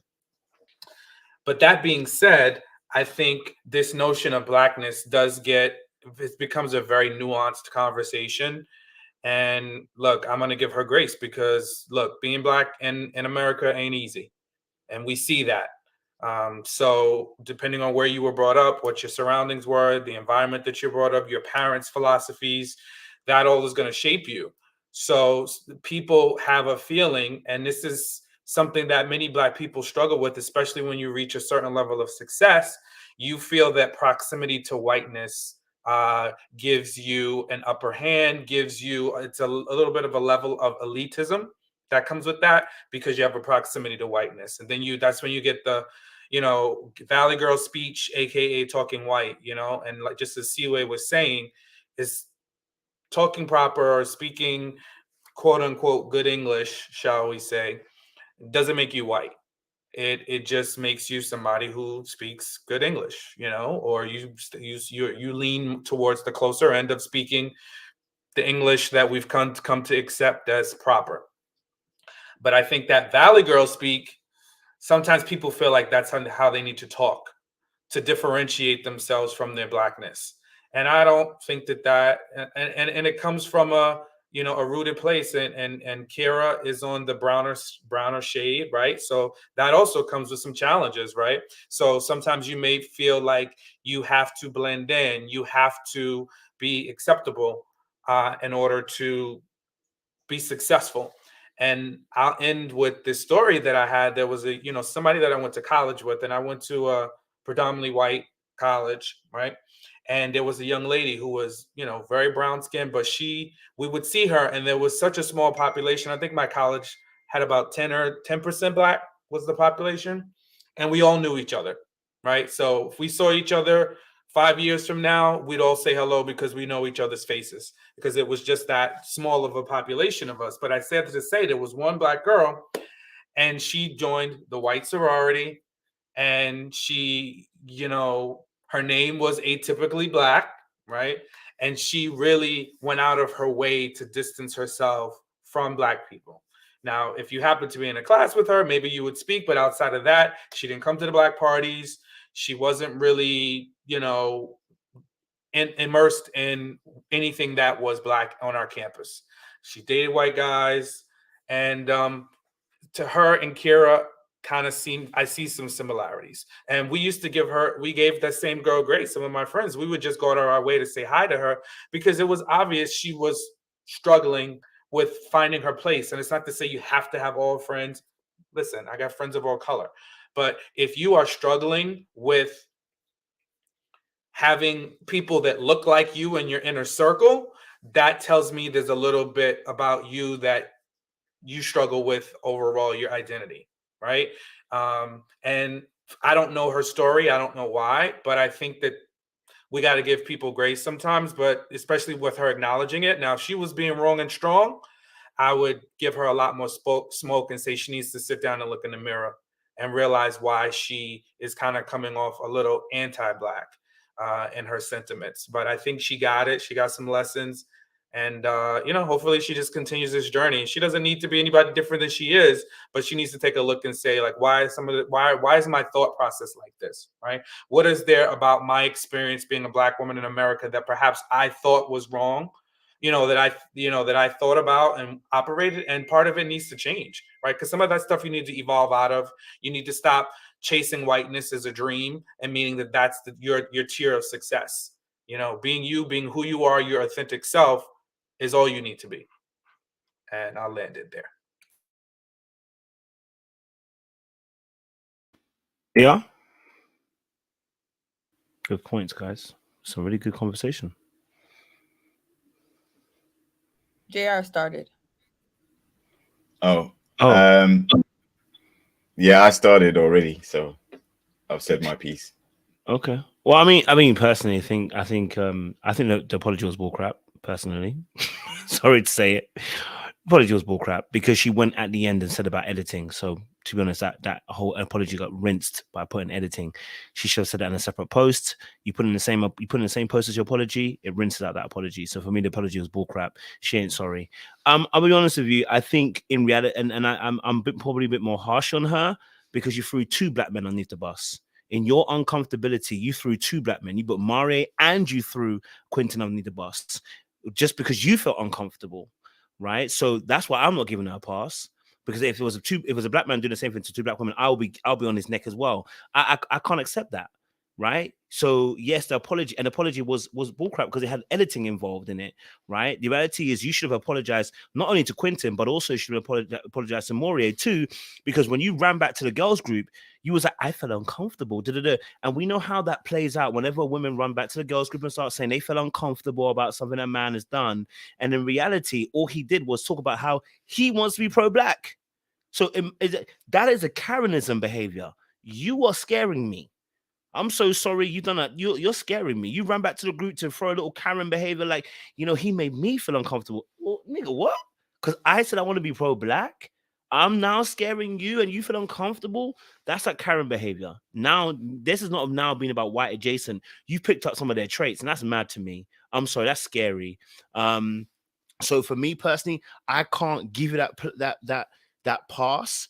What I will say is I think there's a strong learning curve that she needs to have. A strong learning curve. I think she needs to go on a strong learning curve. Okay. And I think she needs to grow from this moment. I think she needs to take herself aside from Janelle and Jessica. We know they're problematic. We need you to look at you.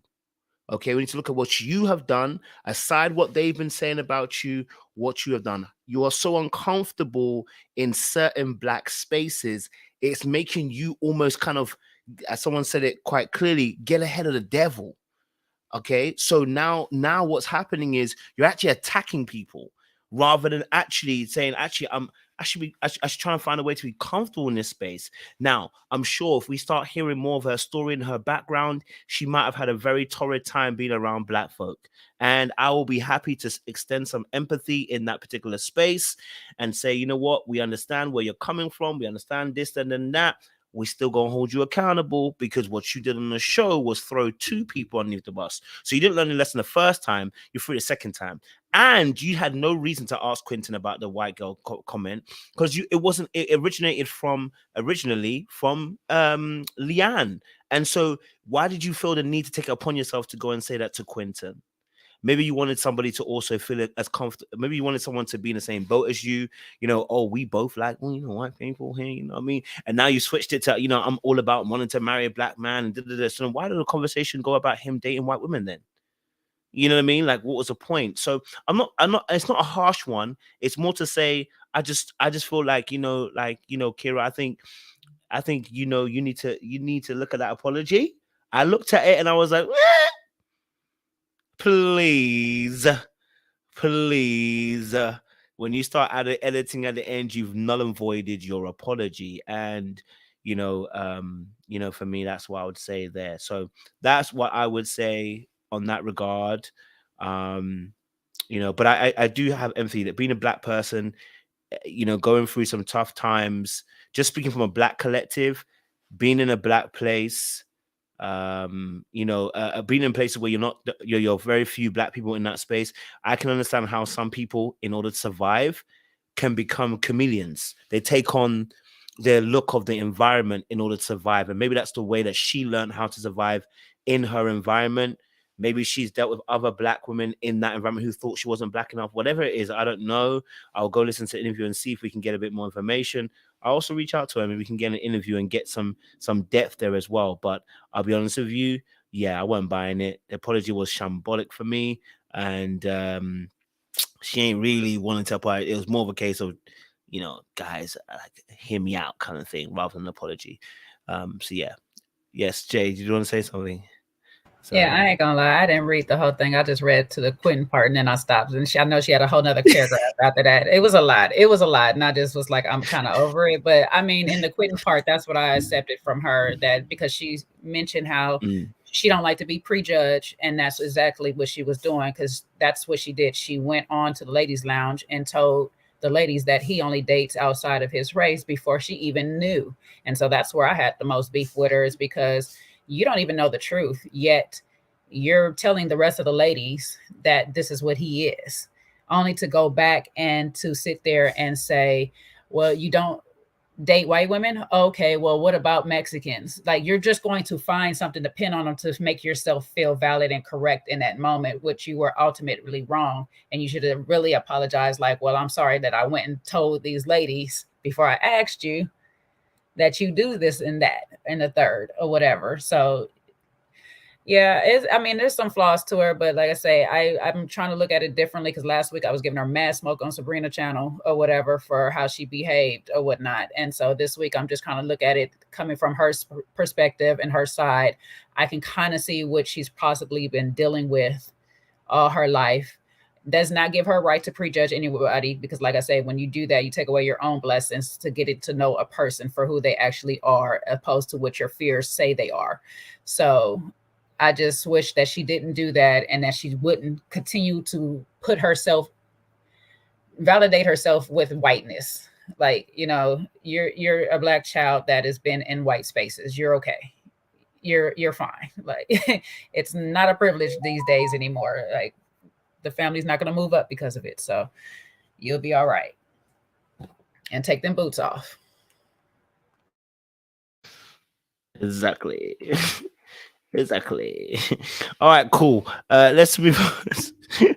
Let's move on then to KEYRA and Janelle and Jessica beef, because they had a beef in the lounge. KEYRA held her own. She said, "Listen, Janelle, you ain't finna bully me this time. I'm gonna let you know that y'all been doing too much." But they called her out and said, "You know what? You've been talking in some way that's made you sound a little bit anti-Black, and like, you know, you're not liking to be. You say you don't like certain things to be too Black." So I want to get you guys' thoughts on this this fight, this quarrel between the ladies. How did you guys see it? How did you interpret the situation? Let me get your thoughts as well. Okay. Yeah, maybe you had a side, maybe you saw both sides. What's your thoughts? Yes, everybody's sitting back, so I'll go first. Go for it, Jay. But like I said, in this situation, everybody had a little bit of right and everybody was wrong in it. Okay. Yes, KEYRA was playing in her face by trying to call Marvin or whatnot and say that she forgot his name. Like, girl, no, you mixed up the names at best, but you didn't forget who he was because you were already mad that he ignored you for his burger that he thought had cheese on it last week. And now he's telling you your Black is not Black enough. You don't like to be prejudged. And so that was you getting your little lick back. Okay. But you were also right in calling Janelle a mean girl. Like, there's no wrong. So both of you ladies is right on calling each other out. The problem is that you guys been festering and throwing little jabs at each other. Now it's coming out as a whole nother fight between the two ladies or whatnot, because neither one of y'all is sitting there telling the other one in the beginning, like, don't get at me like that. I'm not the one to be played with. You know, and so here we are, you throwing the little jabs at the men. And so Janelle is defending the men, especially like her alliance. She got to defend him because she knows for sure that he likes to date whatever he likes to date. We don't really care, but it's not Janelle. She just need to keep him on the show. So she's going to defend hers. And then, of course, Jessica's going to jump in because Jessica's seeing it for Marie right now. And you're coming at her choice, saying that, you know, he's coming at you, but he had every right to, because I'm pretty sure on the low, on the slick, off camera, that KEYRA has been saying little comments to even make him go there to sit there and say, look, I'm really pro-Black. I live this life and I'm just not receiving it for you.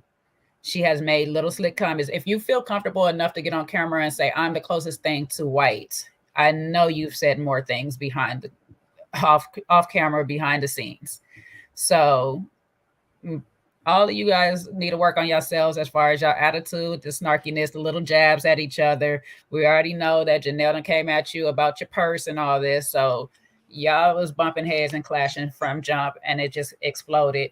And Janelle, you need to work on yourself, sweetheart, because you are a mean girl. Point blank, period. Okay. You're mean-spirited, and I don't know why, because that makes you look less and less attractive, and you're a very beautiful woman.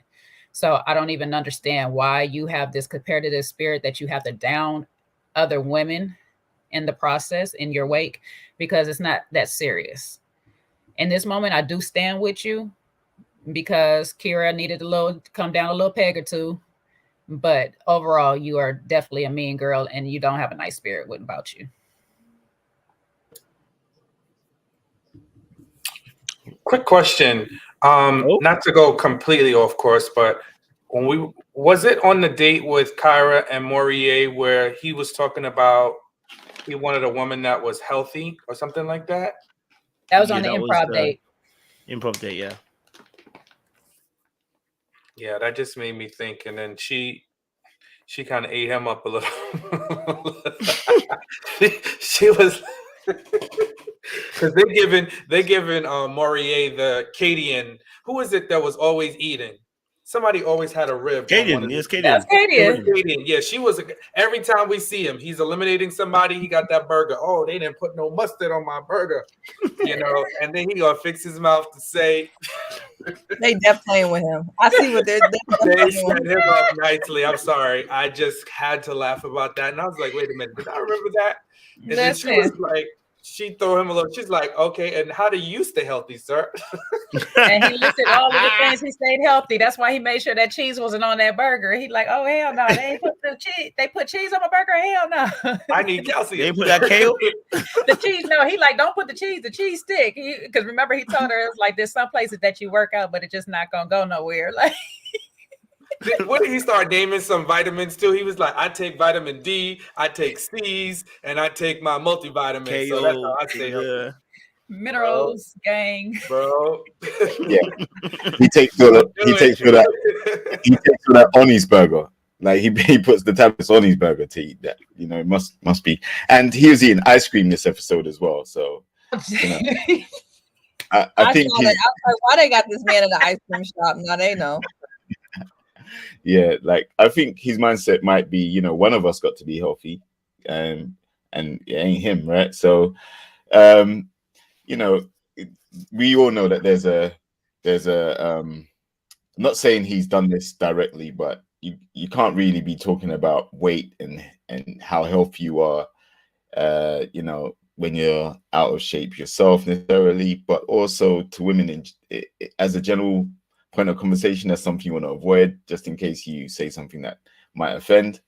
But I think going back to the confrontation between the two ladies, I think Janelle was right to pull her up, and I think there was another point that she was trying to make, which was, KEYRA, you've been on dates with Quentin, he's not like that, so stop trying to spread this BS.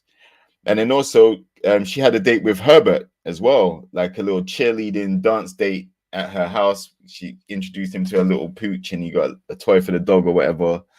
And, that's Janelle's connection as well, Herbert. So I think Janelle may be a bit territorial over her connections, and rightly so, because, she's interested in those guys.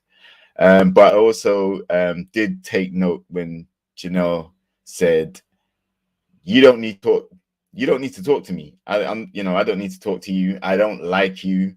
I think she was adding a bit too much there. If you don't like someone, just keep it moving.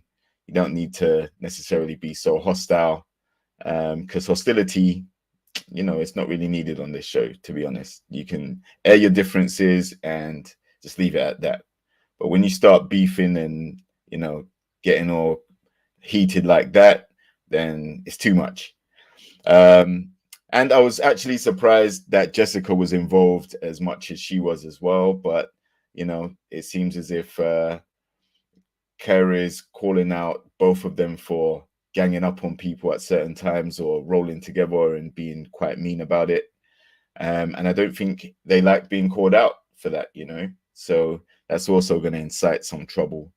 So yeah, not particularly surprised that it kicked off the way it did. I just wish it was handled a bit better.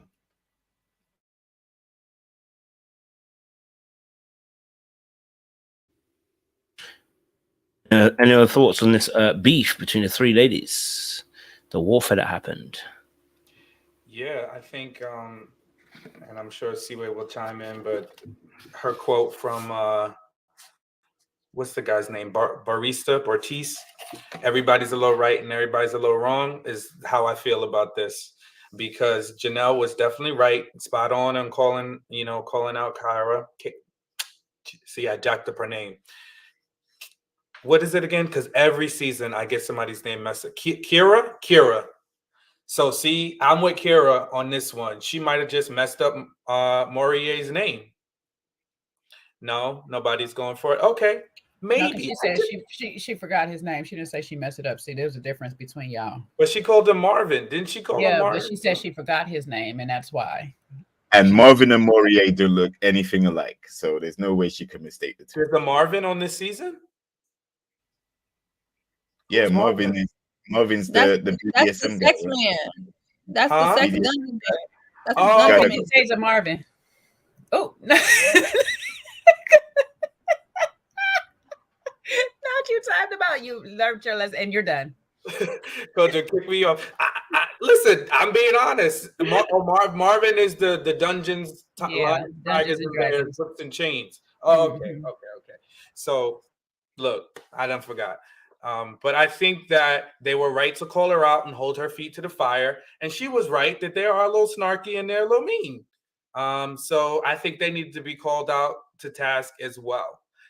And I know, listen, Janelle does not like to, I think she's slightly more problematic because I don't see her giving any leeway to say, you know what, I can see how I could perceive this way. No, she's all gas. She's showing up to so-and-so's house, ready to tussle, really tussle. Everything that when she's met with resistance, she fights. And I think it could come from her background. And I hope she does interview with you, Kojo, because you do it the best in terms of peeling back the layers. But I'm telling you, it has to do with her background and being adopted. And, that does leave kids with scars in terms of how they react, right? And some people have that fight, response, and she fights. When she's met with resistance, she's going to fight you, whether it's verbally or physically. And I think that Janelle kind of needs to just take a hold of that and kind of realize, listen, it's a detriment to your relationships, platonic and non-platonic, if your first instinct is to always go after people, right? You got to give people grace. I was talking to a friend about this last week, and I just don't think we give each other enough grace. And I'm not saying I always get it right, because I don't. But I do think we just need to give people a little bit more grace to be themselves, to show up as who they are. People aren't going to always get it right. People can mess up. And like I said, I don't think there's anything wrong with them telling her, hey, listen, I'm sensing something coming from you. You've done a couple of things, and now we gotta call you out. I don't think there's anything wrong with that. However, we also can't just be so heavy-handed with it. And if you don't do what I want you to do, then you're fill in the blanks. No, you got to give people grace to receive what we shared, absorb what we shared, and see if they can make the adjustment. So that's what I think.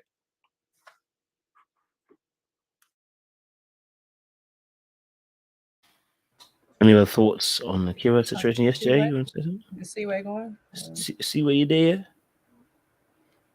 I'm here. I mean, I don't everything that everyone said, but I just don't like women who don't support other women and women who are mean, to other women. And it always stands out to me, men that who are attracted to women who are that evil towards other women.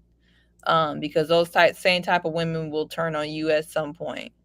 So, I mean, like Sean said, like everybody said, in this particular case, KEYRA needed some smoke for her bull crap that she kept up. But Janelle and Jessica have dark spirits to me, especially Janelle, and they just sit back in the cut, and they just with bad vibes. And those bad vibes going to keep you single all up and through your 40s and beyond, because there's way too many pretty women in Dallas and Houston and all the above. No man needs to deal with a woman with a bad attitude and an evil spirit. They just don't.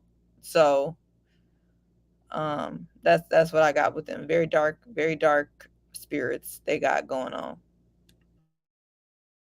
Yeah, I'll say this last thing too, especially to that what C-Way's saying. It was like your spirit's so dark that you was sitting on ready to say something, because I kind of didn't really understand where it came from. Okay, yeah, she messed up. Okay, she forgot. But why are you on 10 to start like, don't play with me. You know what this like? What's the issue, sis? Like, calm down. You know what I'm saying? Everybody is not a fight. Everybody don't have to like get up and go toe to toe with you on every little thing. If my blackness, if I question everybody's blackness in the room, why is that your problem? You know, like why it has to be yours? And you've been picking on this girl already from jump. So what if she questioning blackness? You're questioning everything about her. So what's the difference? Okay, like I really didn't understand where it came from, because I watched it a couple of times, try to rewind it. Like, did I miss somebody actually saying something or whatever? And I don't know if it's edited out somewhere, but it was just like, you're on 10 for what? Because you feel like you can take this girl because she's not black enough that you don't think she can fight? I just didn't get it or whatever. Like, calm down. It's not that serious. If she's not a threat, you shouldn't feel like it's a threat. And like Sean said, if you want me to receive something, if you come at me with this energy, I'm for sure not receiving that. I'm not receiving the love. I'm not receiving that. I need to work on how I'm approaching other people. It's definitely going to be combative. So if you want me to receive something, talk to me nicely and let me understand that some of the things I'm doing is a problem. If you really wanted to help her and tell her that she was the way she talks to the men, the way she talks to black people is sometimes a problem, that was not the approach. That definitely wasn't the approach. So yeah, I'm gonna go back to Janelle to work on herself a lot. And Jessica, you might want to stay out of it because you too, girl, at this point. Chris done told us.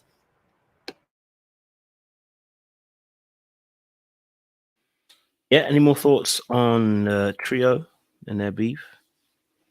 Any more thoughts? The time is up at the 3-hour mark. So, okay. Well, listen, I would say, I think, and I'll do another live on this tomorrow, actually. So, with a live in the morning for you guys.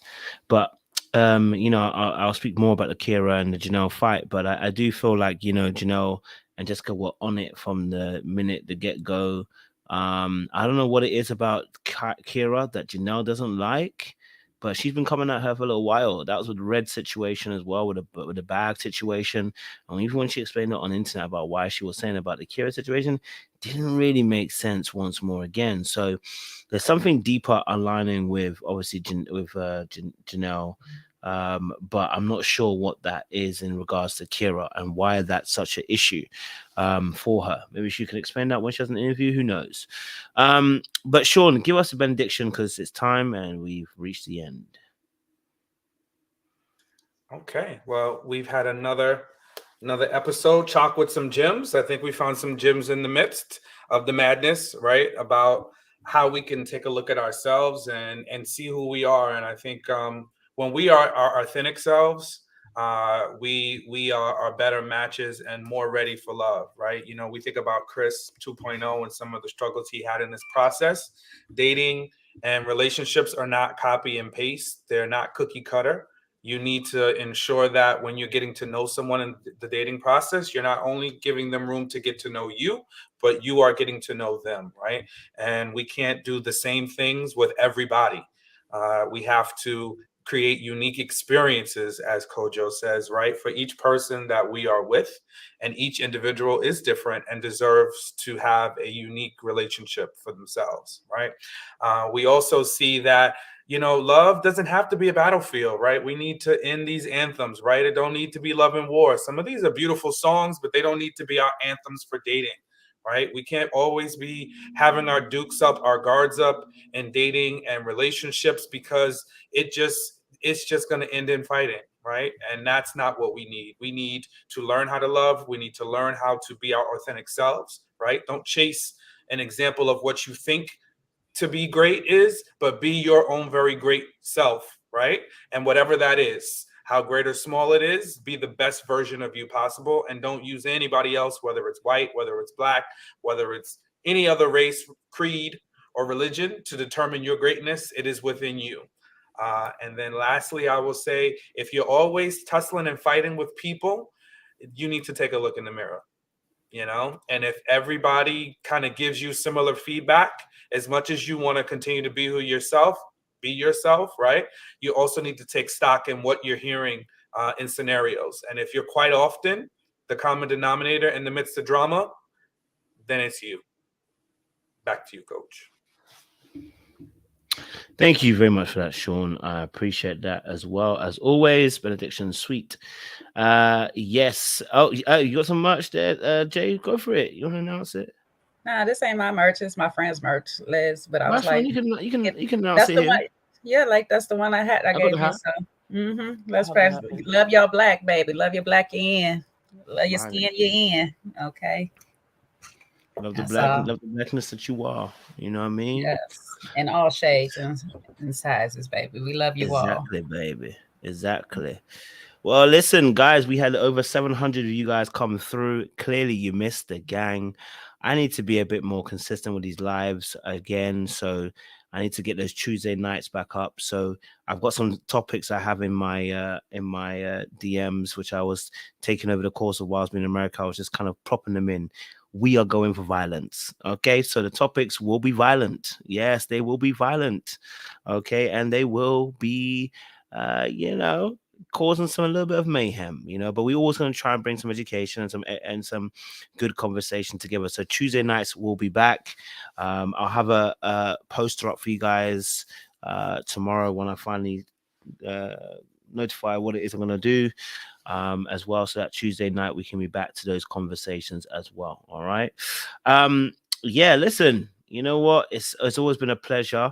I want to say to the audience, well, whilst we have 660 of you guys still in the room, listen, look, you know what, I can't wait for 2024, because you know what, I said Houston might be seeing me again in 2024. I want to bring some more people from the pond over. You know what I mean? I want to bring some UK. I was gonna say niggas, and now I need to change. He told me to change, guys, and stop saying the N word. I'm trying to change, okay? But it sounded so sweet at that moment. But I'm trying to bring some UK goons over to the other side of the pond, and Come they are. Come you get know, some of recreate. this. That's it. You know what I mean? So we can bring more of the family. You know what I mean? So Sandrea said I should only bring men. Yeah, I'm gonna try my best. Okay, I'm gonna try to bring some quality men from the UK for y'all. But yeah, we'll definitely let you know a little bit more close to time. 6 figures, 6 Oh pack. Lord. Oh Lord. You're asking a lot of these UK people. That's what I'm gonna say. Okay, because 6 figures. Most of us are not 6 figures at all. Not even close. Okay, 5.5. Okay, that's probably a little bit better. You're probably looking at a 60, 50K. You might want to be around that area a little bit, okay? And even that's pushing it. Okay, so just to let y'all know, you're like in the top 5 or 3% in the UK if you're over 80K. So that should let you know the kind of difference we have. But okay, but yes, so just get yourself prepared. We'll let you know a bit more closer to the time. I want to really do something special for next year.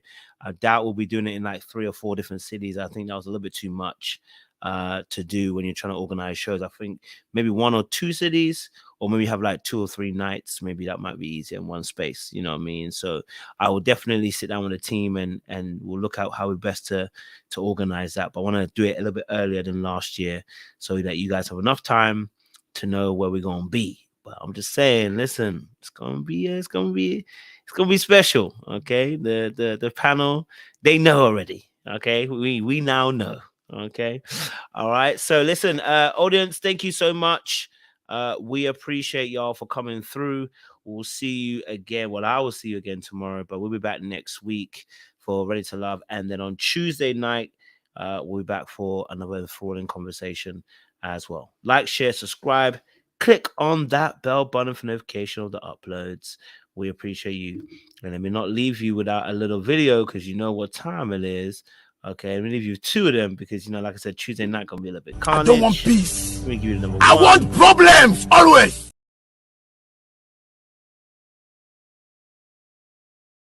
And I'm leaving here with something. Here we go. Here we go. Here we go. Oh. Bless God. Oh, God was like, listen, I'm but we leaving here gonna with do it again. You know what I mean? I'm from around the way. I'm leaving with something.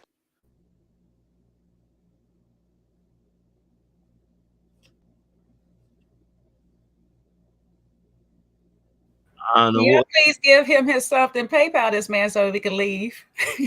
Okay, because I don't know what's going on, Well, Kes. since Cash App you're don't stop still Zelle to work. dilly-dallying, I want to take this time to say thank you to Jay, Seaway, Kojo. You know, the last 2 weekends were epic. I know we didn't have you in DC, Jay, but you were there in spirit. And I'm telling you, you guys don't know how much you contributed to the uplifting of my spirits, my healing journey. I appreciate you all. It wasn't all about me, but just the fact that everybody was there and we got to just hang out and have a good time, that meant the world to me. And, you know, for everybody who may be watching, you know, we had some great people put out things for us in DC. The Ready to Love family just treated us like gold, you know, each weekend, whether it was DC or Houston. So warmed my heart, and I appreciate all of y'all. Love y'all. Yeah, I can't miss No, another DC. Okay, because y'all be showing up. I want You to see done the missed flower a couple. walls. I want to see the flower walls too. You know what I'm saying? I'm on my picture.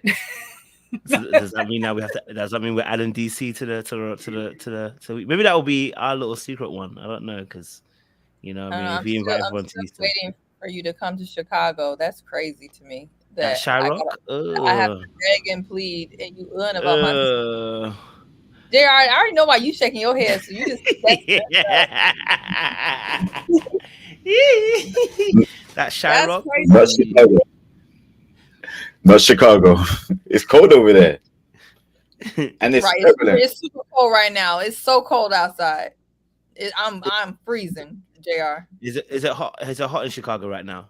Yes, it's 90-some degrees. I don't know. JR is I'm not even inviting y'all to Cali anymore because I can't show out like Houston and how y'all say DEC is. I can't even show out for y'all like that. Like, so I ain't even about to play my. Rhonda beat you to Chicago, Kojo. I didn't show Ron a good time and can't even get my friend to Chicago. That's crazy to me.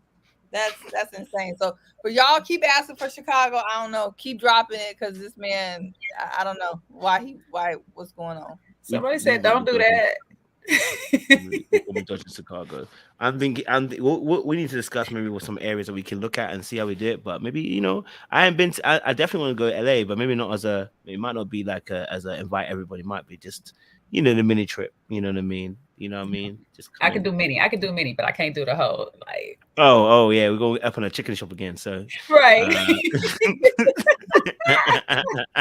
I was so sorry. All right, guys, we gotta go. We gotta go. You're done. Okay, you're done. Because some people are gonna be walking that freeway. Right. Bye, guys. Bye. Don't get them angry. Don't get them angry. Oh my days! I need this thing to end. It'll be taking.